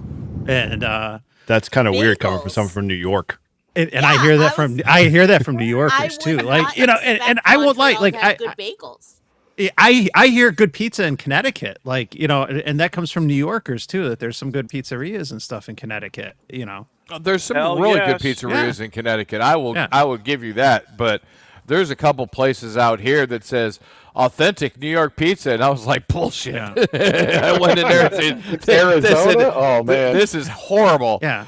And there is some awesome barbecue. I can't even say it with a straight face. Do not say it. Do He's looking not at his- say he's it. looking at his- I will slap you through the screen. Where do you think there's a good barbecue, Mike? The people of Texas Kansas just City. went like Texas just. Oh, for I fuck's thought you sake. were gonna say Did you something. just say Kansas City? Yes, I said Gates in Kansas City, son. All right, you skate. All right. Where's Joe Brett when we need him? Yeah, right. Dude, I lived in Tennessee. You can still hear. Yeah. I still have the accent, and I will say this: Tennessee, and I'm gonna get beat over the head. There is some good barbecue in Memphis, even though Tennessee doesn't consider Memphis part of Tennessee. There is some really, really good down home mom and pop barbecue in Memphis. Phenomenal barbecue in Memphis. I bet. But it's not part of Tennessee. Tennessee adjacent. Yeah, exactly. I'm 20 with 8 5 What? The bands are garbage today, Chris. Yeah, they are bad. Parker's got the it's called X6200 out trying to do 5 watts on 20 meters. Oh, Good man. luck with that one. Yeah. This Unplug the time of antenna. Well, he's got the really good antenna on it, so we haven't managed to melt it yet. Oh, we keep melting it. I blew so up my you have- tuner with 800 watts, but I didn't burn up the antenna. So what I'm saying is, you have. Oh, there he is. Oh my God. Hey. He better While you get were in busy here. sleeping, he posted something on Discord, so no, he ain't showing up. Busy working. Oh, okay. 20 meters looks good. So do you have an infotenna set up there, Chris? We gotta No, I send it don't. to him. I'll give him one up at Nearfest. I still have mine in the bag, and I've been kicking myself What? because I have 3 holes finally drilled through the wall for the LMR, and I literally was going to take one of the radios and take it out in the back deck with a battery and throw that stupid thing up. But by the time I got ready to do it, the damn wind was blowing so hard. I said, no, I'm not going to do that tonight. Yeah, we got to bring helium this time to Nearfest so we can do the inflate antenna with it. Yeah, who's bringing helium? Actually, hydrogen is cheaper and it's more stable than helium, so I might bring a bottle of hydrogen up. Oh, Okay. dude. Sounds good to me. We need to like put 3 of them in a row and just like chain them together so that they act like a beam. Well, Rabbit, who's not here, did the parasitic and driven. That was neat. Yeah, that was a cool one. That's why it kind of got me thinking. I'm like, we need to just stack 3 of them side by side, let them float, and then we've got a driven. Just Oh, my move them God. over to tune them a little bit. Yep. Hey, got a G90 will tune that sucker up. Oh, easily. Are you talking about doing it with the Inflate antenna. Yeah. Yeah, the infotenna. I have 3 over there. I have 3 new in the box. Have you played with one? No, I Mike, haven't. Mike, why do you I have know. 3? We are like the worst like reviewers. Mine's still in the bag. No, I have 3 because Matt sent me 10 pounds of antennas. Holy Jesus. That's what it said on the box. He sent me 10 pounds of antennas to sell at the Hamfest this summer, and so I still have 3 inflate antennas left, and I think they're probably. And I talk it up. That's I'm like, hilarious. listen. The Mylar, the stuff to make these is like it's on back order. So like these are probably the last 3 that are out there. That you can get. It came back. It came back in stock. Oh, they are okay. No, they didn't. You didn't hear that here. But the other sales pitch I make too is I like listen. I'm traveling. Like I'm going out to the Great American Beer Fest in October in Colorado. So I'm gonna go turn Colorado green. Hi, and That's funny. And you cannot bring. I shouldn't say you can't, but I don't know that you're going to be able to get past TSA with a 17-foot width. Ooh. But I can probably bring in my check luggage an inflate antenna if I wanted to. Right? Wait a minute. What type of like whip you bringing? One of the Wolf River or an Alpha, any of those. Go buy the one off at DX Commander. That one packs down to like not even 18 inches long. But will TSA let you bring that on a plane? I would just like to state that someone I know brought a Tar Heel on a plane. Oh my God. So they detached the whip, but because they had whips at home, so they literally brought a whole Tar Heel in their backpack on a plane. It wasn't me, it was my former Elmer. But I didn't bring It's not my fault. I didn't bring any antennas with me personally when I just went, but I don't know. I don't really see why they. I don't know. They might let you bring a 17-foot whip. It collapses. If you put I bet you if you brought it in a canister, Mike, like one of those map canisters, they probably would be like. Listen, I'm trying to sell Matt's antennas here, son. You're doing a bad job. Why I did a horrible job today. It collapses down pretty small, and did you say are you bringing checked luggage too? Because you could definitely. No, I don't plan. I'd rather not because it's just a long weekend, and I think I could get by. But yeah. But no, I'd be afraid at the high levels that antenna might collapse on itself because the air change is so drastic. You don't bring it inflated. What are you talking about? Well, when you inflate it with yourself, he's not bringing like a pump with him. He's blowing his own air into it, so it's not gonna. I'm offering those small little compact battery operated Yes, pumps. those work great. Those They are Rabbit. awesome. I should get one for mine. Maybe I'll use it more. Oh yeah. Yeah. That thing got my stuff pumped up in like a minute. Okay, there we go. That's a clip. No, it did. Rabbit gave it. Rabbit told me about it. That was awesome recommendation by Rabbit. Oh yeah. I was also going to say, the inflatable girlfriend too. Well, here's a way to pitch it, Mike. That for most hams who are lonely, the inflated antenna acts well as a husband pillow too, as well at night. Okay. So. Oh my God! It's a portable pillow that he blows up, and he can hug with at night and transmit radio Or hump, whatever. Listen, I don't think there are any lady hams that It's a are body in, pillow. in need of husband pillows. It's more like the guy hams need waifu pillows. Well, perfect. Mike's traveling. Works great. There you go. Just get your magic marker comes out. in many colors. The aforementioned future attachments are hands and legs. I mean, I could Those say are something radios. here, like, Those are radios. Those are ground radios. Oh, dude. is it ribbed for her pleasure? But Oh, we're not going that way. Wow. You're going down that rabbit It was a hole. family show. Come on. I just wanted to show. PG-13. Is I that a just wanted cap to hat or a reservoir tip? Oh, for fuck's sake!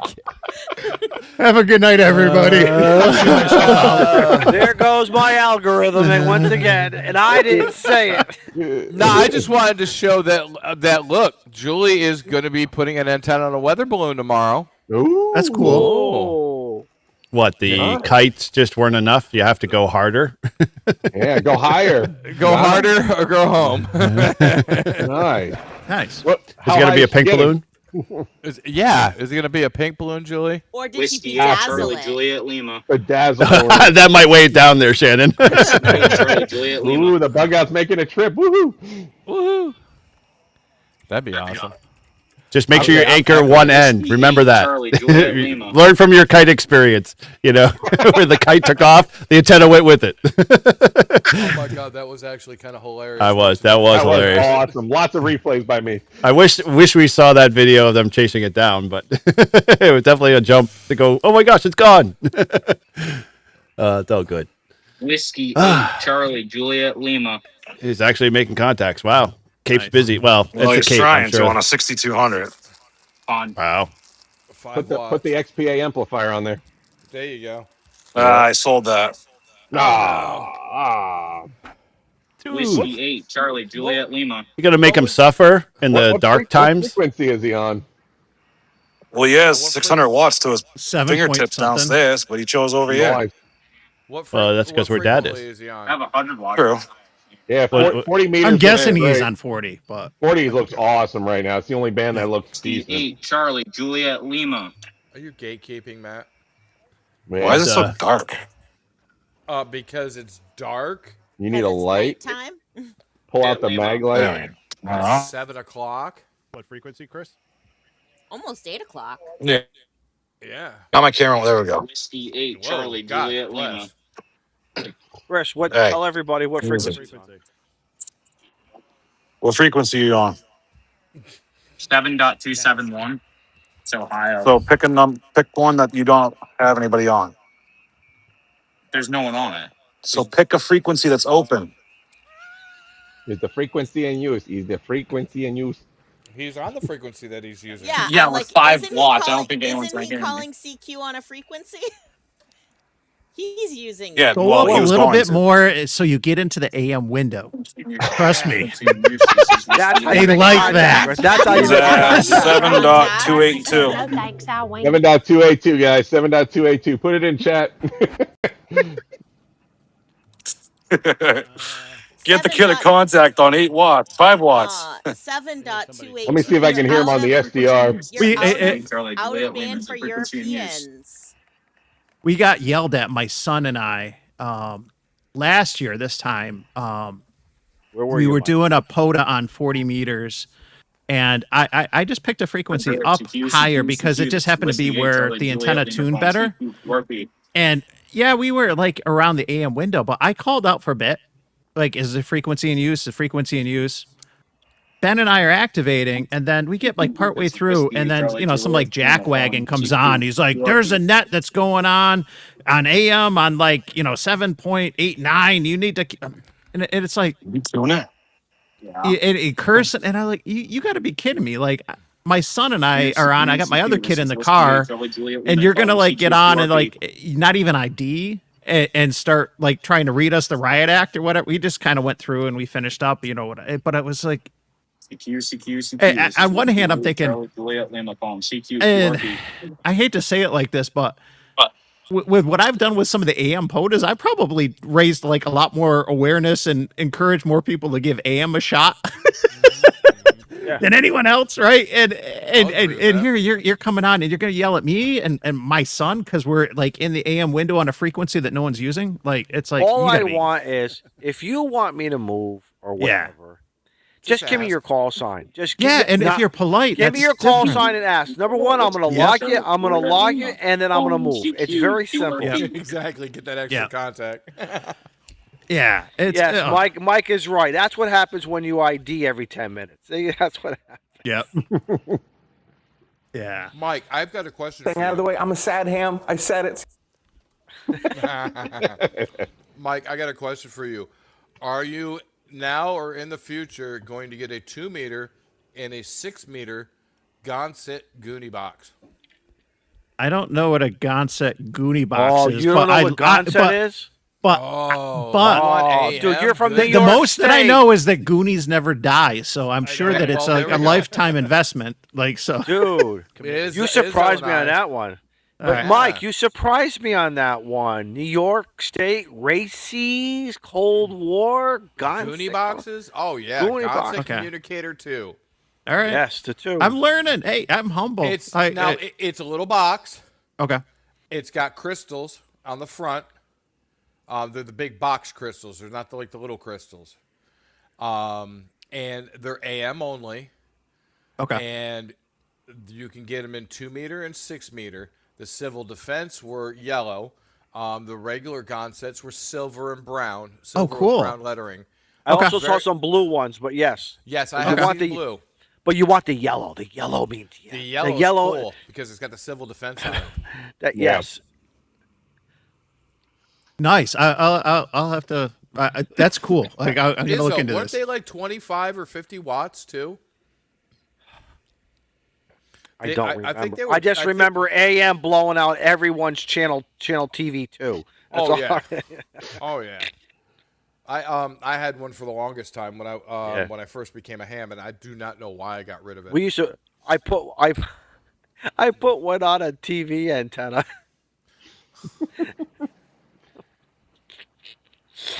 Oh yeah, the whole neighborhood knew it was me. So I got a story about that from last night. You don't do it, and you don't do it on Sunday at 1:00 when the Jets or the Giants are playing. You don't do it. Well, some of the 6-meter stuff overlapped with, like it was like right adjacent to television, to VHF. I forget the channel numbers, but some of the television VHF was down in like the upper 50s. Yeah. You go into the history. You go into the history of ham radio, and I'm talking about in the 30s when TV was just starting to be developed. The TV broadcasters were coming after the hams. And it was a whole, they were really trying to suppress us. And I don't think the FCC was actually developed. And there was another kind of government agency, but there was a whole thing of, hams are bad. And they were, because they did not want the hams to ruin this new thing that was going to put a lot of money in a lot of pockets, as well as look at how TV has changed over the last almost 90 years now. So they really wanted to suppress us down and everything, but we found ways around it, and yeah. So what are you saying is the newer hams just don't know how we had it? Right. We're also saying, we used to say, I don't care, we're going to do what we want, and somebody with a lot more money was hammering us down. Right. Now, Izzo, you want to hear something wild? You were talking about TV. WRGB in Schenectady, which was the first television station to broadcast a live to a TV. It was owned by General Electric. Their call sign, experimental, was W2XCW. And then it went, and that was in 1928. 1930, they went to W2XAF and was used during off hours. And then, what was it? Was it like 1940? They did the first standalone TV station, which was still amateur radio. This wasn't. They only had W2XBS was NBC's first call station in 1940. Oh, I didn't know that. So, Interesting. yeah. So yeah, amateur radio and television have been side by side. And the first station to ever broadcast was WRGB out of Schenectady. Just saying. See, we talk radio here. Oh, yeah. See, it got quiet. Radio history. Radio Oh, history. my God. I'm pretty tired. Think I'll go home now. I'm sorry. I didn't mean to bore you. No, dude, it was good history. No, it's great. It's great. That's why we're all listening, absorbing it in. Yeah, and I was just looking. I got quiet because I was looking in Discord. I can't do two things at once. I suck at multitasking. But I was looking in Discord. Jody posted an image, and I don't know if this is one of the Goonie boxes you're talking about, the Civil Defense Communicators, 6 meter. He posted one of those in Discord, and I was like, I seen that. Like the AWA, the Antique Wireless Association, He's from New York. which is about 20, 30 miles from where I live. It's my green screen background, where they have the museum. Like they have all kinds of stuff like that. As soon as I saw, like, oh, I've seen those. Once I saw the yellow box, like, yeah. Yeah, I'm sure you could probably find maybe one or two at a Hamfest, depending on which you go. Oh yeah, you. Matter of fact, Nearfest, I saw 2 or 3 silver ones. There's at least one there. But you've got to have the crystals. Yep. Crystals are important. You don't need the crystals for receiving. You only need them for transmitting. Yeah, Is there going to be another new purchase there, Shannon? Maybe. It's like bedazzling. Radio that doesn't work. Listen, okay. It's history. It's Shack decor. It could potentially work someday. I mean, not that it doesn't really matter if it works or not, because like it's, cool. Like my tank radio, it's barely within the amateur bands. It's like within 10 meter FM and that's it. But it's still cool to have. People like to look at it. They like to touch it. Tortoise, I'm looking at that box. That's pretty much, yeah, I do remember that. Yeah, we've been talkative tonight too much, and we haven't let Shannon have the floor. She's, got to shake the hands of some great royalty, in a certain country. She hasn't mentioned that whatsoever tonight. So, I think she needs to spill the beans there and let us know if you were able to wipe the sweat from his own brow. Ooh. Oh. Of course, because my mouth is full. Now her mouth's full. Right? My fault. I just set him up. Shoot faster. I'm getting here. Let me narrate for her. Because you're lonely. Are we talking about the Mr. DX Commander? That guy? The Lord DX Commander. The Lord DX Commander. Lord Callum?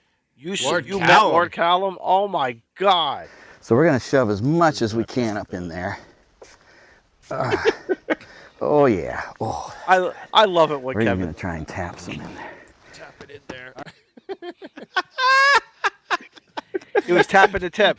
She completely just went off screen. Yeah. She bailed on us. Yeah, she did. She like, bailed. damn it. We'll never know that. These guys. Lord Callum. I remember I caught him on a live stream when he was doing a live stream, and that was kind of cool. I didn't even know. I was like, what is he on? Oh my God, that's Callum. He's on the radio and he's live streaming it. What the hell frequency is he on? I don't know. And then he had it at the bottom, what frequency he on, and then I made a call to him, and he answered back, and that was kind of cool. I worked him on his DX Commander in my backyard back to him, and I said, "This is your antenna. Thank you." Let the stream begin. My son just dropped these off for me.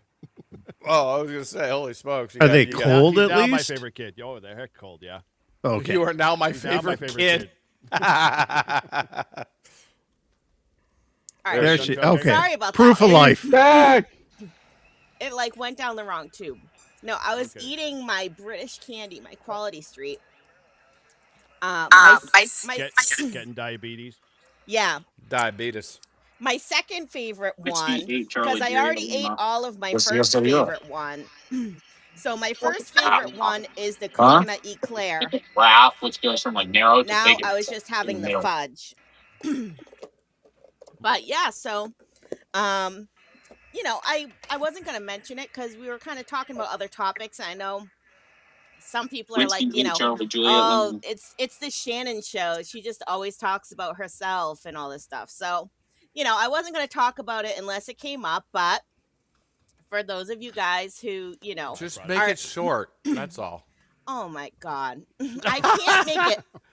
I can't make it short. I'm Irish, okay? There is no short version of the story with me. It's going to be like the Lord of the Rings. It's the Lord of the Rings for her. So, you know, and probably a lot of people already know, right? Because people were YouTube watchers. We probably all watched the DX Commander.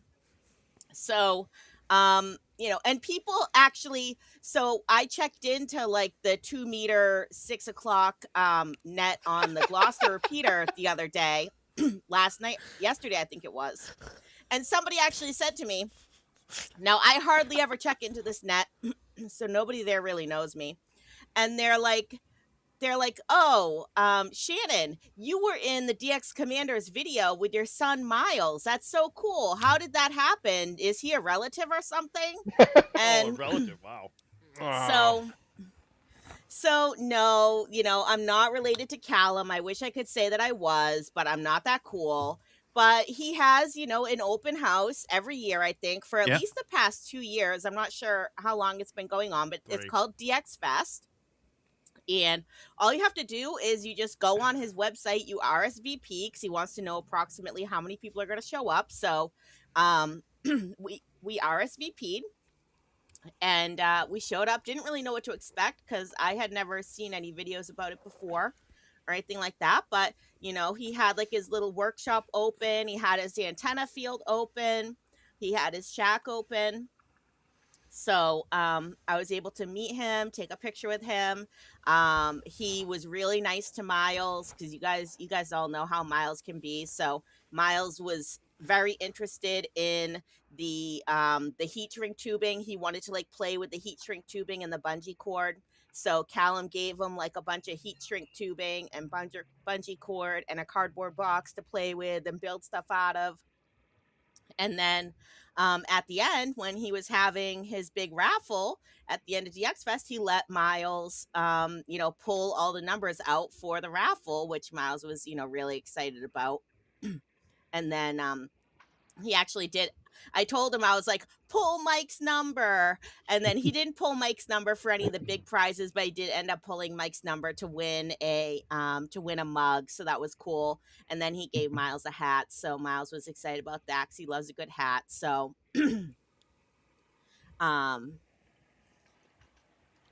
yeah, so there's a picture from one of the videos where, you know, where I met him and introduced myself and wearing a Live Free and Ham shirt awesome. on livefreeandham.com. And that's Mike there, Golf Zero RFD. So, you know, a lot of you guys know him from the YouTube chats because he pretty much watches all of our streams and comments a lot. Yeah. So, you know, we all appreciate Mike for being there for us for YouTube. And, you know, I can't say enough how much I appreciate Mike for, you know, basically being my host with the most over in the UK and letting us stay with him and driving us around to various places, including to DX Fest.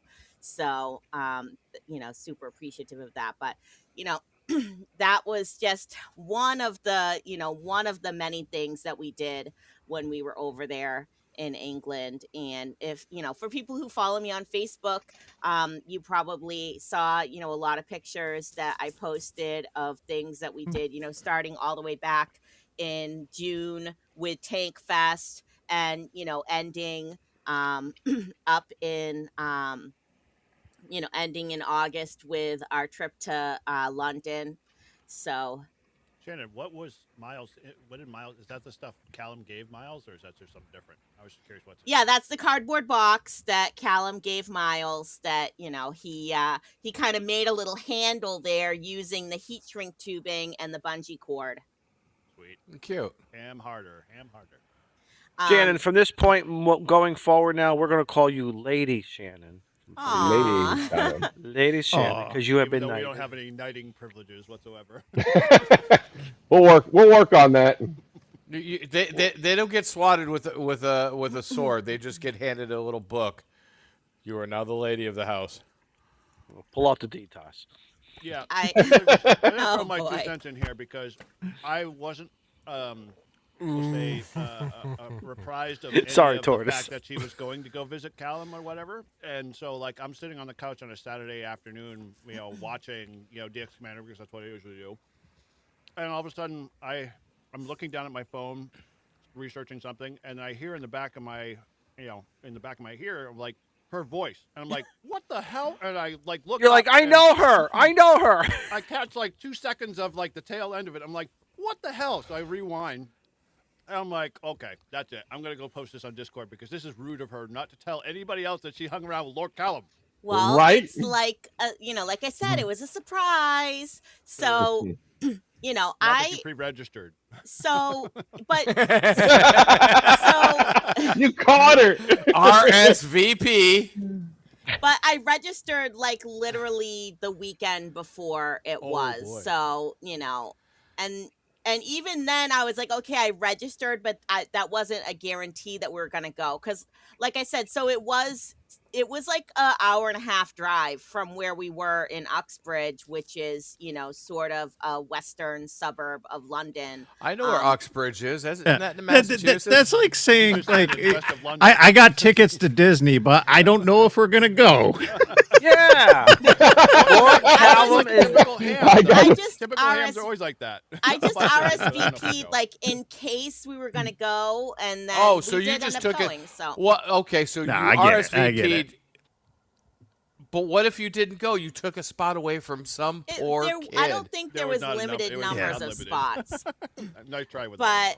But some 90-year-old M0, alpha wanted to go, and oh my God, what if she would have been aces in my book if she actually had taken the time to operate the Callum station. I wasn't gonna ask hey, can I operate your station? Because you don't just ask that. You wait to be invited, and somebody says oh, do you want to take the mic? And nobody said to me, hey, do you want to take the mic?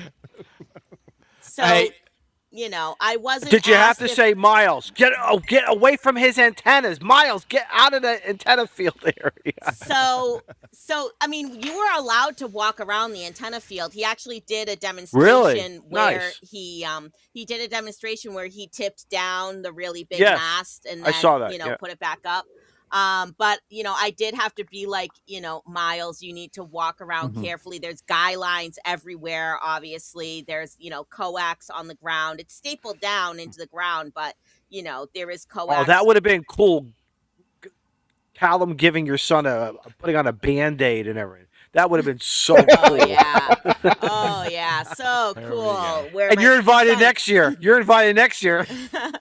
But, so, it was definitely a cool experience. It was worth it. Like I said on Brew and Activate, he had a deal going on where he was selling B grade DX Commander poles. They were 10-meter poles. He was selling them for 25 pounds or something like that. So it was a really good deal. Mike bought 3 of them.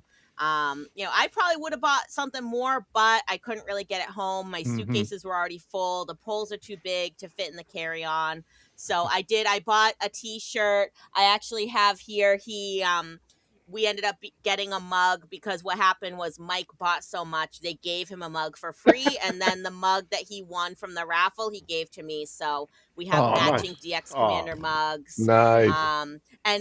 Callum's kids are really nice too. They were giving away these little DX Commander pins, and I want that. They gave them away for free because they came out too small. So we have DX Commander pin too, so that was really cool. So hey Eric. Yeah. I would definitely recommend going. I would put that DXX. pin over my Reliance T-shirt at any time. You know that. Yep. Yeah, we're all vying for that lordship that got pushed out a long time ago that not all of us got. So Izzo's trying to boost his status there. But yeah, I mean, if you guys if you're in England next year and can make it to DX Fest, I would definitely recommend it because it was very cool, chill, laid back. I'll get right on that and get my passport ready. Do you not have a passport? Ready, everybody should have a passport. I have a real ID, and that's about it. But Eric, I wanted to make note of you recognizing that distinct voice. When Shannon and Paul were wandering around Dayton, I was doing the live stream for Josh, and I heard her voice, and I was like, "There's no way she's in Dayton." I'm listening. And I'm like, no. And then somebody moved, and I saw her little red head right there. Boom. And I was like, how the hell did she get to Well, and then her Paul walked up. I was going to say that, too. Like, it's like, Eric heard my voice in the background of the DX Commander video. How many people commented on Josh's video that they could hear me in the background at the, the vendor night for the 4 nights in May? Literally, you have a very distinctive voice, Shannon. Not, once that voice is in your brain, you will hear it forever. And I just perked up and I'm like, no, Shannon is not a date. No, there she was. There she was. I love it. Everybody. Go ahead. Yeah, I was going to say, how's my audio now? Everyone's telling me my audio's bad. Now it's a little hot. I back it down. I back it down. I mean, I love Windows. Dayton, and I will say that just the other day, I booked my hotel for Dayton. They had a similar deal where like you can reserve it, but you don't have to pay to get to the hotel. So I did book my hotel for Dayton for Hamvention 2027. So look forward to seeing any of you guys there who will be there. You're right there, Mike. I don't know who is doing the ASMR, but it's slightly creepy. To say the least. To say the least. Shannon will be there. I will be there, yes. And Miles will probably be there also. Well, see, Miles is just the party. Oh, yeah. I mean, he weaponized autism. I am telling you. Weaponized autism. Definitely. It is weaponized autism. It's the greatest thing ever. Well, Matt, your Rybakov's also a resident on 10 meters too. Oh yes. Yeah, definitely. Yeah, I didn't know 11 meters. I never tested it for that. Yeah, I did. Well, I never played with it on 11, but I know when I look at my analyzer, it says, "Oh yeah, you're good for 11 meters." I'm like, okay. Oh yeah. I know what I'm going to be trying soon. I made an 80/6 version of that for some military folks that wanted it. So. Well, yeah, my Grouch gave me a President. Modified, CB radio, and it's still sitting. Speaking of radios and, sitting in a box, Vizzo, I've violated it, but it's a CB, so it's totally fine. All good. I don't know. Do we think Yezu's going to step up with the game and improve that FX1 or no? I 891 Mark II. Dude, I'm torn. Like I hear, I hear mixed things about the FTX one. Like I've only used it, and it's not mine. I've used someone else's, and so it's not really using it because they're kind of setting things up or whatever. Just like a couple times, I think twice maybe. I've used that radio. On paper, it looks great. But from a usability standpoint, it's hard for me to say because I haven't like had one on my own where it's up to me to go in and play with it and set it up. It's different when like someone's just handing you the mic, right? So I don't know, but like Yaesu was cranking out new radios like that for like 2 years or so. Like that, it was like boom, here's another mobile, here's another mobile, here's another one, So they've been grinding hard and they've done well. Like the 710 is a great radio. I'm an Icom fanboy. I got the Polo on and everything, and I spent money on a tuner today, like an Icom tuner, things like that. But I'm not afraid to say it. Like when Yaesu or Kenwood or these other manufacturers make great radios, and the 710's great. But not a field radio. I did a soda with it. I have 40 pounds on my back.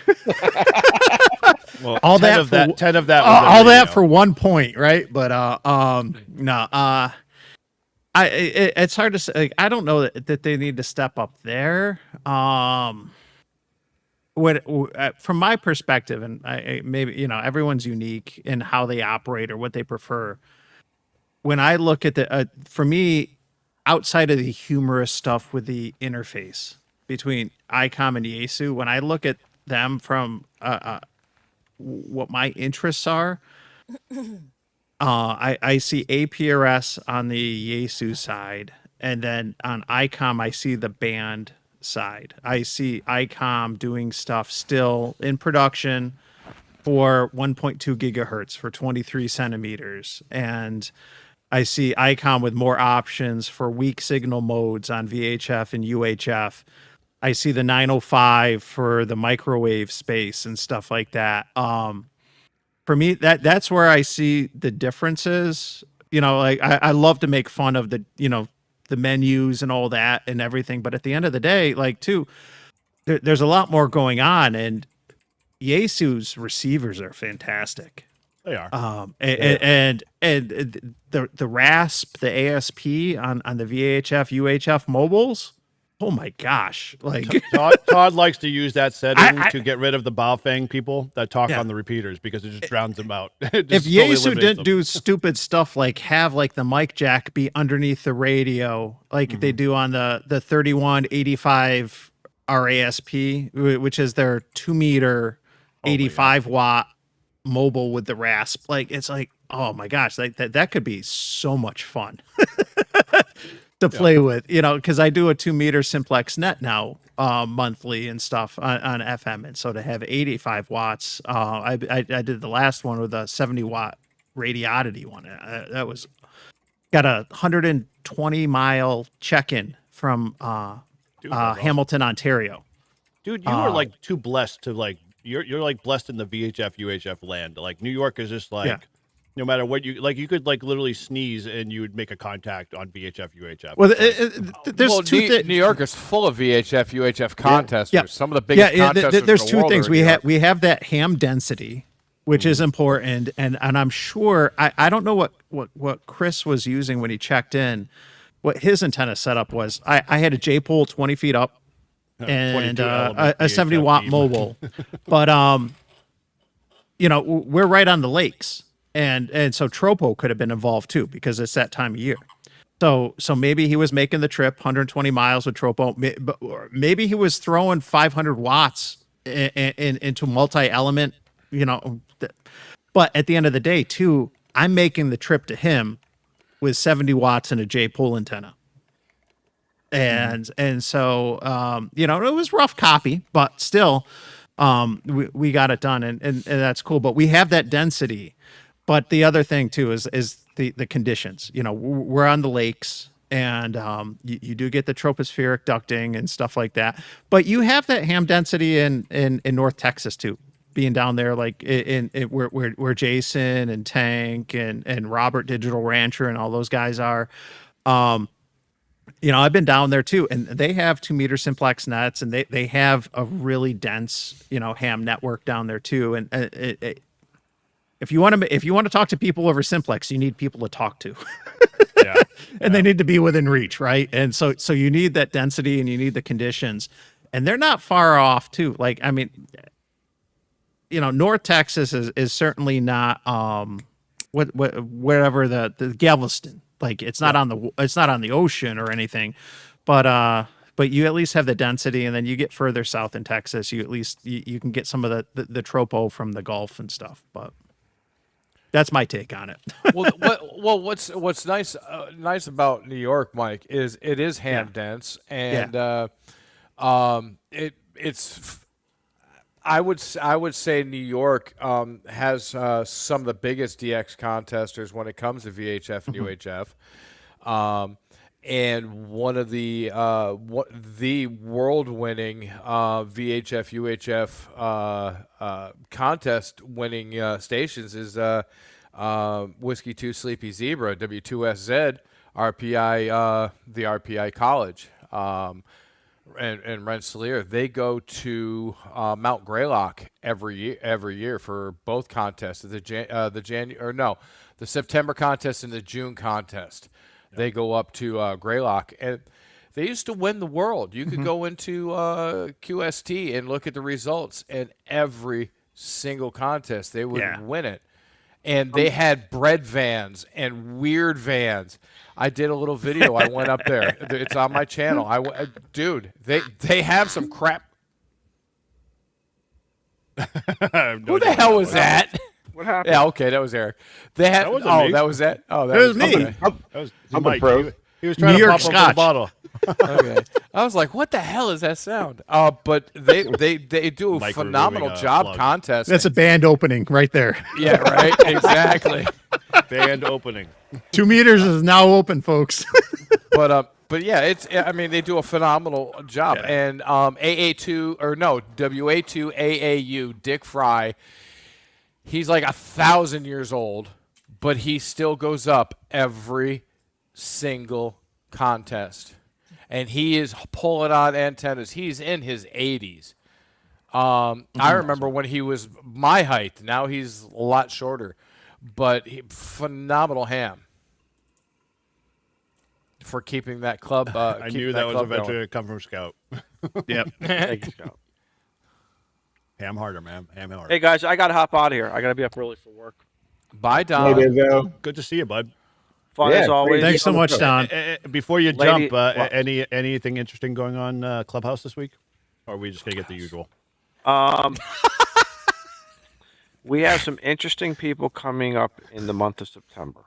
Do you? Yes. Who? You didn't invite me. Oh, he said interesting. Yeah, not strange.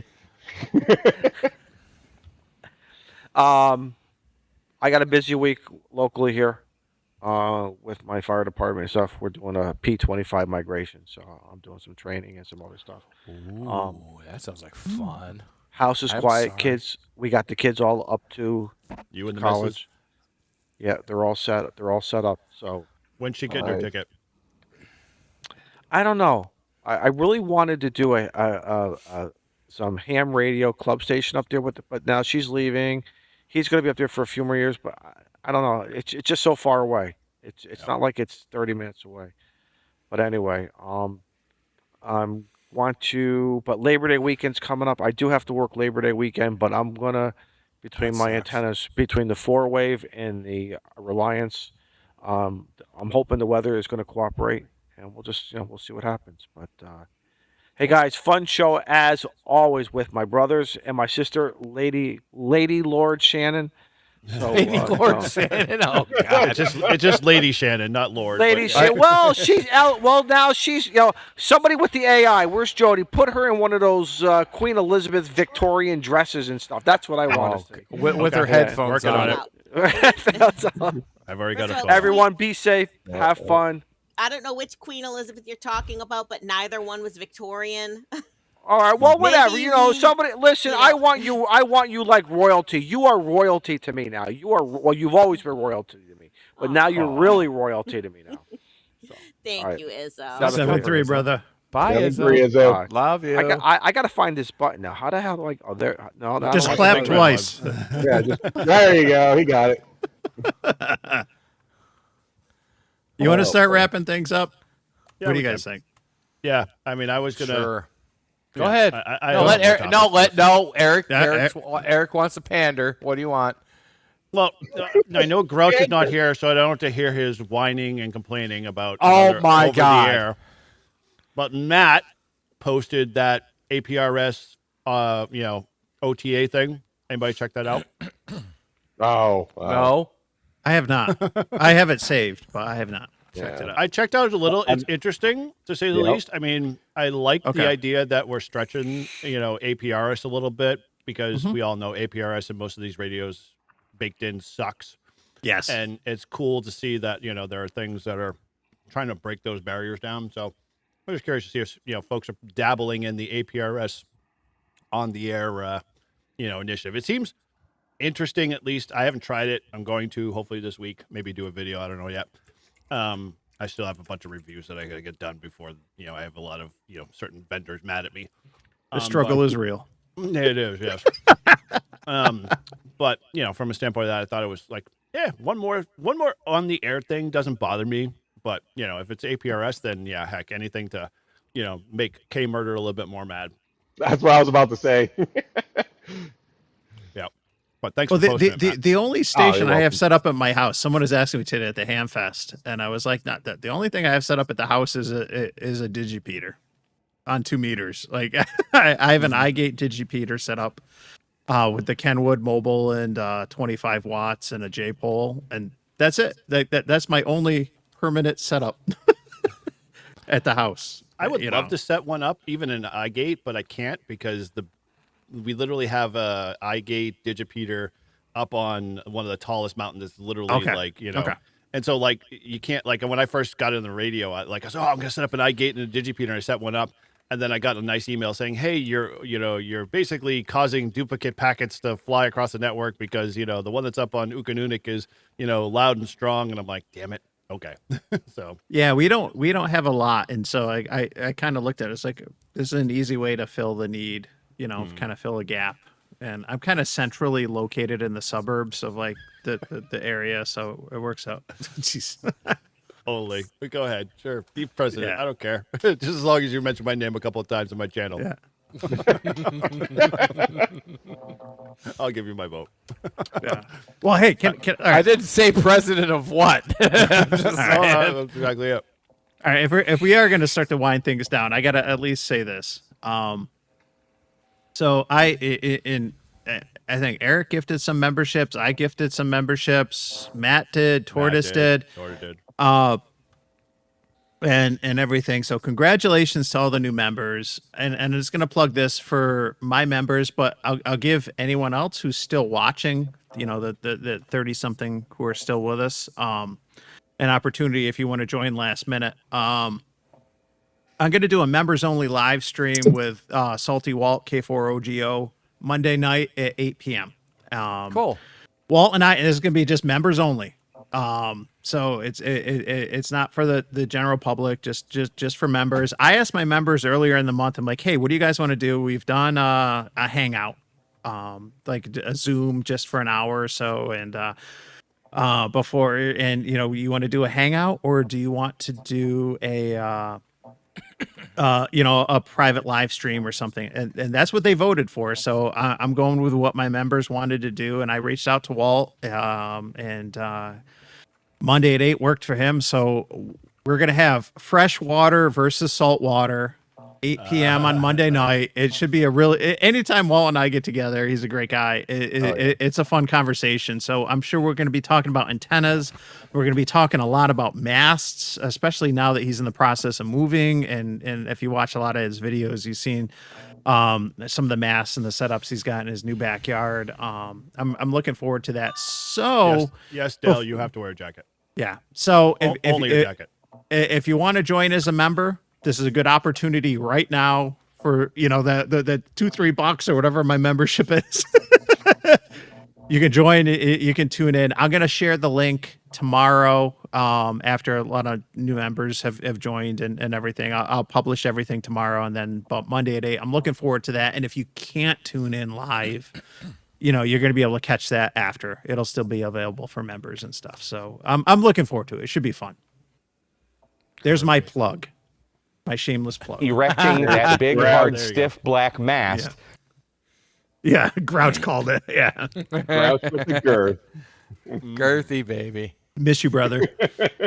So I mean, he's in the chat. Why can't he just pop in real fast? Pop in real fast. He's an hour behind, and he's still at the jump zone. Are you? Yeah, he is. He can always jump out of chat if he needs to jump. Well, he's not jumping. I think he's working. Well, at least he doesn't sound like a Jerry Lewis, telethon. It sounds like the Jerry Lewis telethon. So Mike. do we need to get a bell that we ring like every time like a membership or a super chat comes in, like the PBS auction? Oh my God. Yeah. Oh boy, Shannon, you go buy that on Amazon real quick for the next one. I'm gonna come back with the cowbell. Ding ding ding ding. Hold on. And this is no joke because we did Weekend Warriors last night. Yeah, I was watching it last night. Yep. Talking about Girthy, and he literally popped in and said, "What the hell? I come in here and it's Girthy." Right? Yeah. Yeah. Because what was it? Dave was showing showing his new mask that he got. Yeah. Yeah. Exactly. Actually, Scouts, so that gives me an idea because let me tell you, people in England are like obsessed with tote bags. Like every place that we went that had a gift shop had some sort of tote bag. So I now have like 5 different tote bags. I'm actually using a tote bag like for my main purse. So maybe, you have challenges getting it up in a park? I've got the solution just for you. Maybe that guy knows what he's talking about. Maybe we need to have like, Northeast Ham Radio tote bag. Oh boy. Oh boy. You're just making more work for the rest of us. No way. Get on it yourself then. You create it and it'll be available on makerfweird.com. Sure. I want you to embroider it. Run embroidery. No. Bedazzle it. Listen, I'll buy it. It'll be printed, and then if people choose to bedazzle it later on their own, that's up to them. That's no. I want it pre-bedazzled. I'm just get saying. A pre-bedazzled one for $5 or one for $25. Not See, dazzled. this is, for example, this is my tote bag that I got from the Royal Armories in Leeds. It's royal. You got that funky background. It's royal, all right. Hey, did you see Mr. Before I forget, did you get to meet Mr. Hughes? I did not. No. Oh, okay. If you know, you know. I don't. Where'd Mike go? He's the curator of the Royal Armories. Oh. Well, Mr. Hughes is cool. His channel, the stuff, I can't believe what they do in the UK when it comes to restoring and building tanks, and they just got a didn't they just get a chieftain, like a almost perfect chieftain just before the show? Are you talking about at the Tank Museum? Yeah. I'm not sure. Because I watched Mr. Hughes' channel the when they do the restoring and everything, and they just got like a chieftain 2 or something. It was freaking beautiful, but sorry, nerdtism. Mike says he met him. I don't know when Mike met him. Did you met him when we couldn't have met him when we were there, Mike? Because I was with you the whole time. But yeah, Mike would be the person to ask about anything that has to do with the Tank Museum because he religiously watches their YouTube. So, what happens in Uxbridge stays in Uxbridge. Ux what? Ux what? So shall we go around the horn since Mike jumped off? He'll probably be back. Yeah, what happened to Mike? Be right back. I think he had to do his usual watering. Because he had a lot of certain scotches or whatever he was drinking. Is that he what broke that the was? seal. He broke the He seal. He did. 2 hours in. That's it. Wow. Go ahead, Matt. Do you start us off and I'll finish out. Well, the What's going on with you? The rare elusive video upload. I uploaded my first video in about 2 years since the last time, which was with my daughter doing the solar eclipse. And I watched it. You watched it? Wow. Yes. Nice. You see my 2 nipples in there? Yep.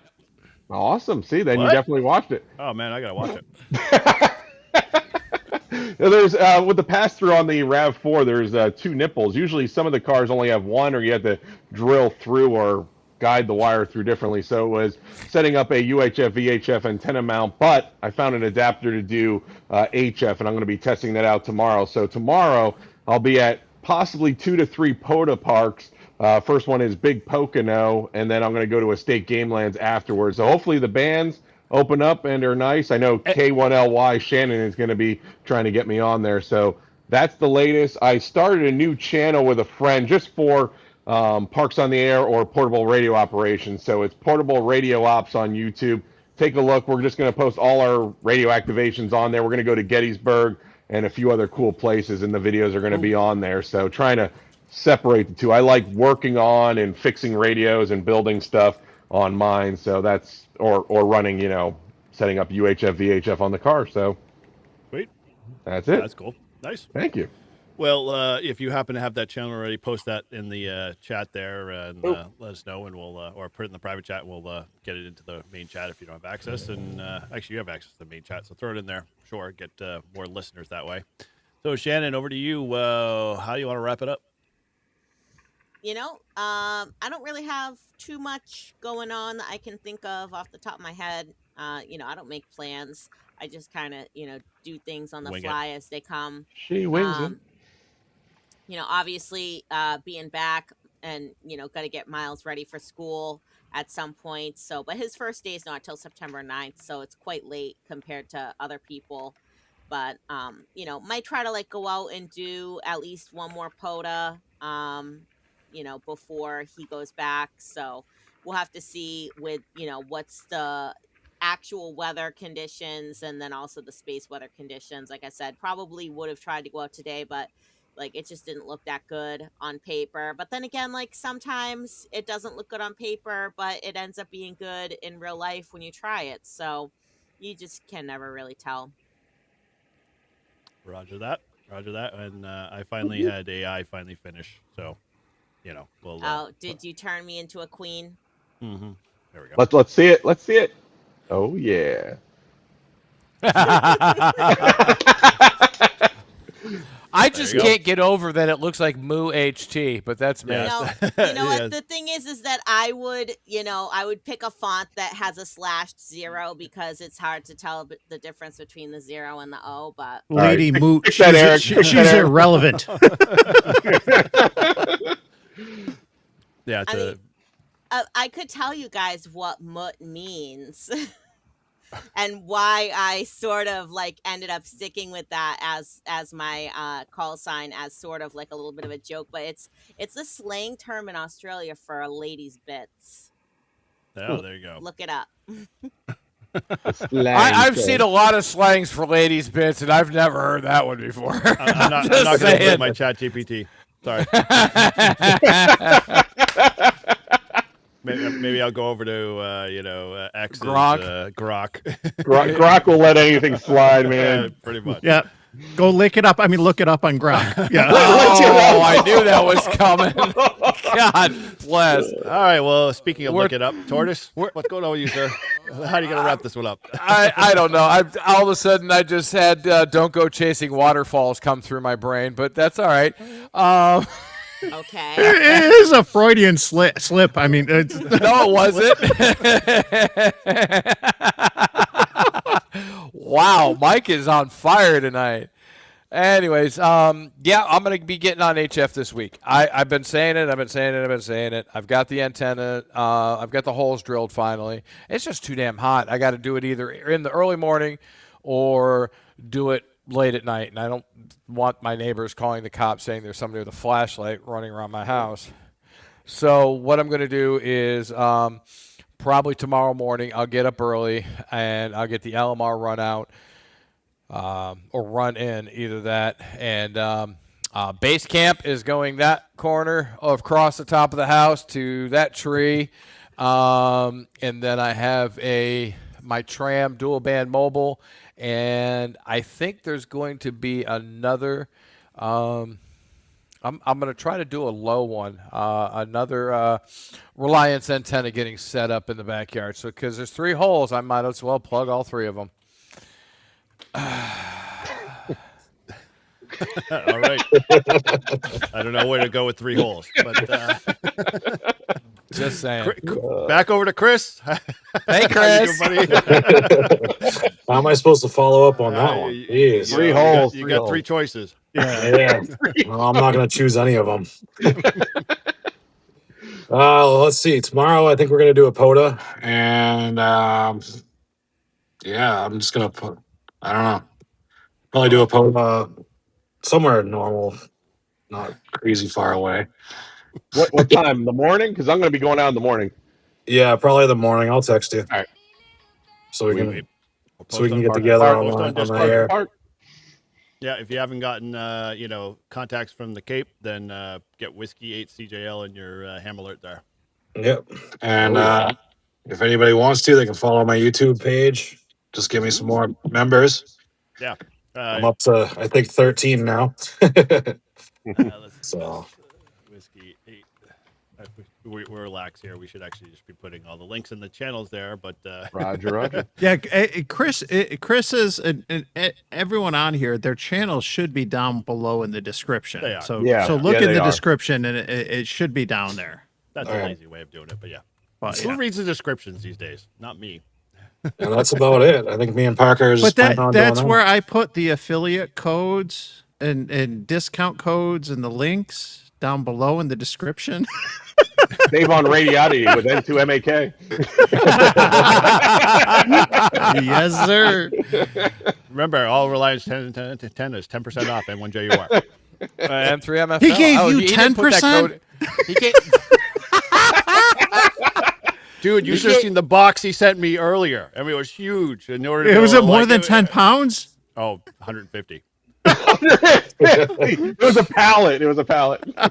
Dude, I'm his booth babe. What are you talking about? I go there and I have to look pretty for him while he's busy selling. So You stuttered there. You almost said the other B word. No, I was very sure I was going to go there. Booth bitch. You could, yeah. That's way more fitting. Not booth babe, booth bitch. I'm just gonna say, dude, this is all babe. Oh yeah, I think Shannon loves that beard. Yep, dude, that is a dead sexy beard. I love how he's got like just the gray right here with it looks like wolf wax. Yep, like Wolverine or something, man. Yeah, like yeah. Look at that thing. Yeah. Jesus, look at Nice. that thing. All right. Beard envy. Getting Holy gross. shit. All right, well, Mike. Hey, Eric, Mike, anything more you want to add, Mike? There, I already did my sales. I know you did. But I think what I would like to know, and brown liquor talking now, but we always do this whole thing like will it antenna with like the G90 and stuff. What I want to know is, will the beard counterpoise? Will it counterpoise? I'm not going to put clips on them. Alligator clips. Now, I've got to do the beard or bust this week, so we might see them. You never know if I can find big enough alligators. Dude, how much is it going to cost me to have you keep your beard to the end of the year? Oh yeah, till Christmas. Or no, January 1st. The Santa Claus challenge. The Santa Claus challenge. Listen, by the time he has it and it's winter and it's cold, you're not going to want to shave it off. Exactly. Your face, it's going to keep your face warm. Tracy said the same thing. I can't believe you coming from a female who doesn't have a beard. It's like kind of take like good advice from someone who has hair. Like, how do you take care of hair when you're bald? But whatever. Yes, but I'm speaking from experience because my husband had a beard and his face was always warm. Yeah, when he would he wouldn't shave his beard in the winter because then his face would be cold. It's nature. Tortoise, we'll talk after. Nature's Shannon. balaclava. Exactly.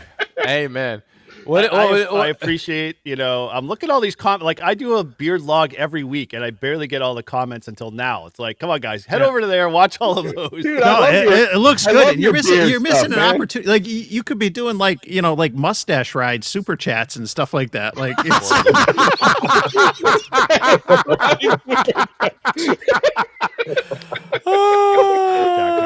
right. I have no idea who that is. It's good. We're 2 hours in.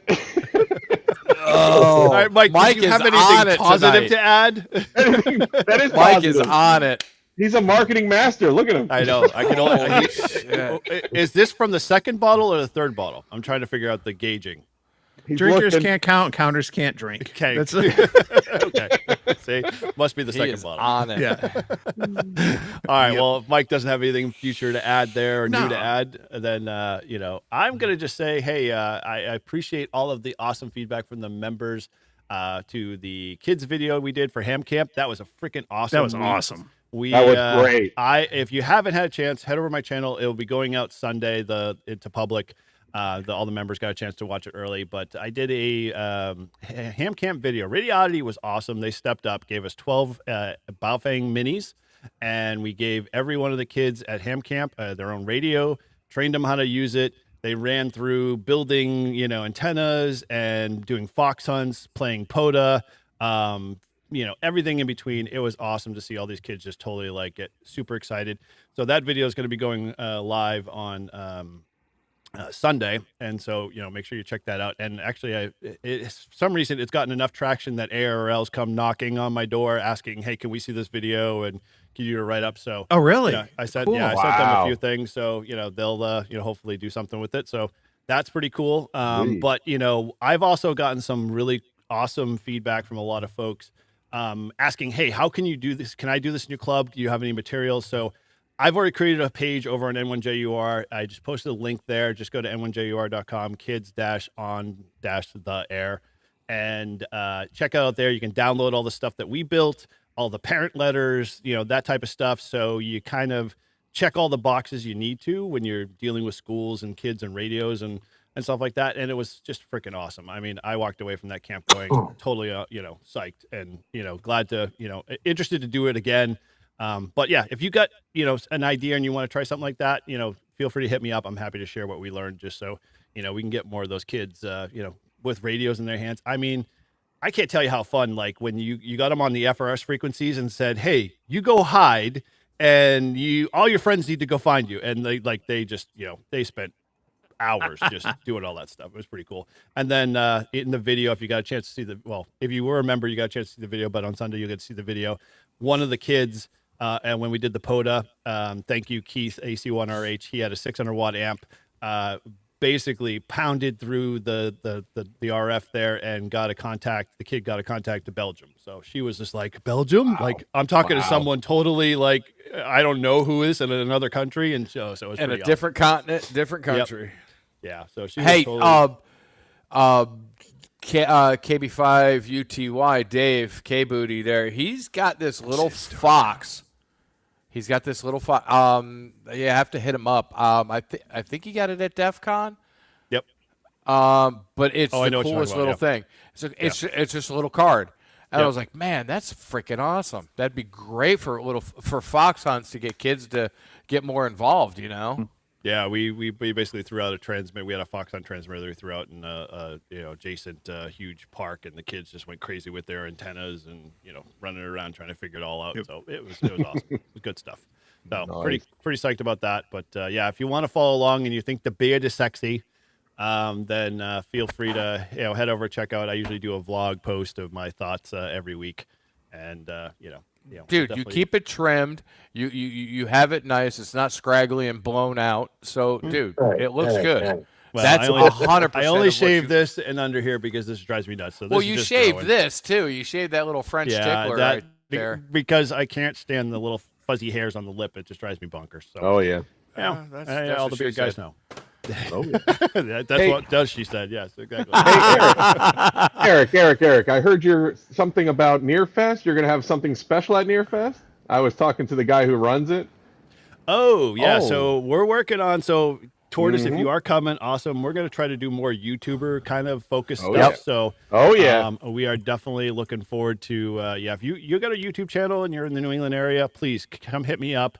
We want you to have a part of it. We just want to share like ham radio and, bring The more Northeast. awareness in Northeast and that type of stuff. So we're actually, hopefully I haven't, Tortoise and I are working on the details of getting Poto Power out there. Bob Kopp is coming our way too as well, so it'll be a blast to have him up this way. And so we've got a big party. So if you're in the Northeast area during October, what is it, 11th? And no, it's the 1st and 2nd of October. Second and third, Is it second, third? Well, you might as well just schedule it first, second, and third. Yeah. Yep. First, second, and third. Yep. So. Yeah, And come there see is- Matt. Come hang out with us. We're gonna do a whole YouTuber stuff. And Chris is going to be there. Matt's going to be there. Shannon's going to be there. There Aaron's is going to be word there's there. going to be a mesh core repeater up there also, just for Nearfest. And Who's my arms doing are that, going to be. Chris? I am. Oh, we'll have to talk because I was talking to the guy, I can't remember his name at the moment, who runs Nearfest, and I was like, "Hey, dude, we should do Mesh-tastic stuff because it's it's very popular." And he's just like, "All right, yeah, let me know what you want to do." So you and I should talk about putting some mesh core repeaters and a few other things up there, just so. I got a solar node that I'm doing for it. So. And I'm flying in from Arizona, and my arms are going to be tired. Awesome.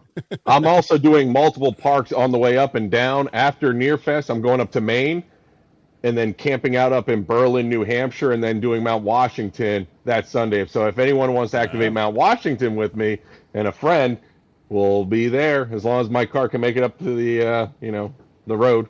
Hey, Scout, dude. This constant camp out, you guys streaming any stuff? We'd love to see it. I love supporting that stuff. Is that the same one KB9VBR participates in? Yeah. Yep. That's the same one. That's a really good one. So I would love to start doing more of that, especially, my goal next year is to do a 24-hour POTA or a weekend camp out up at Arcadia. So if you guys want to help with that, let me know. Let's talk. I'm game. Let's do it. Totally Let's fun. do it. So sweet. All right. Well, that's all I got, but it was good hanging out with you guys. Pretty fun. I don't know if I'll definitely. be an Icom owner, but you might have swayed me. Ooh. Maybe. Mike, anything? Mike. Come on, you want Mike. Yeah. That's a new shirt for him. All the other cool kids are doing it. Yeah. All right. Well, enough of the cool kids. There's a set. 8 operators, 8 call signs. 1 unit operating somewhere in the Northeast. You won't find them in a directory. You won't find their headquarters on a map. And you don't call them. They find you. Because when unexplained interference appears on the bands, when the noise floor rises, when the signal shows up where no signal should be, they're already listening. They'll investigate the frequency, they'll follow the signal, and they'll keep turning the dial until they uncover the truth. So keep the waterfall open, watch your SWR, and if you hear something strange in the static, don't touch the dial. Until the next Northeast Ham Radio Happy Hour, trust no one and tune everything.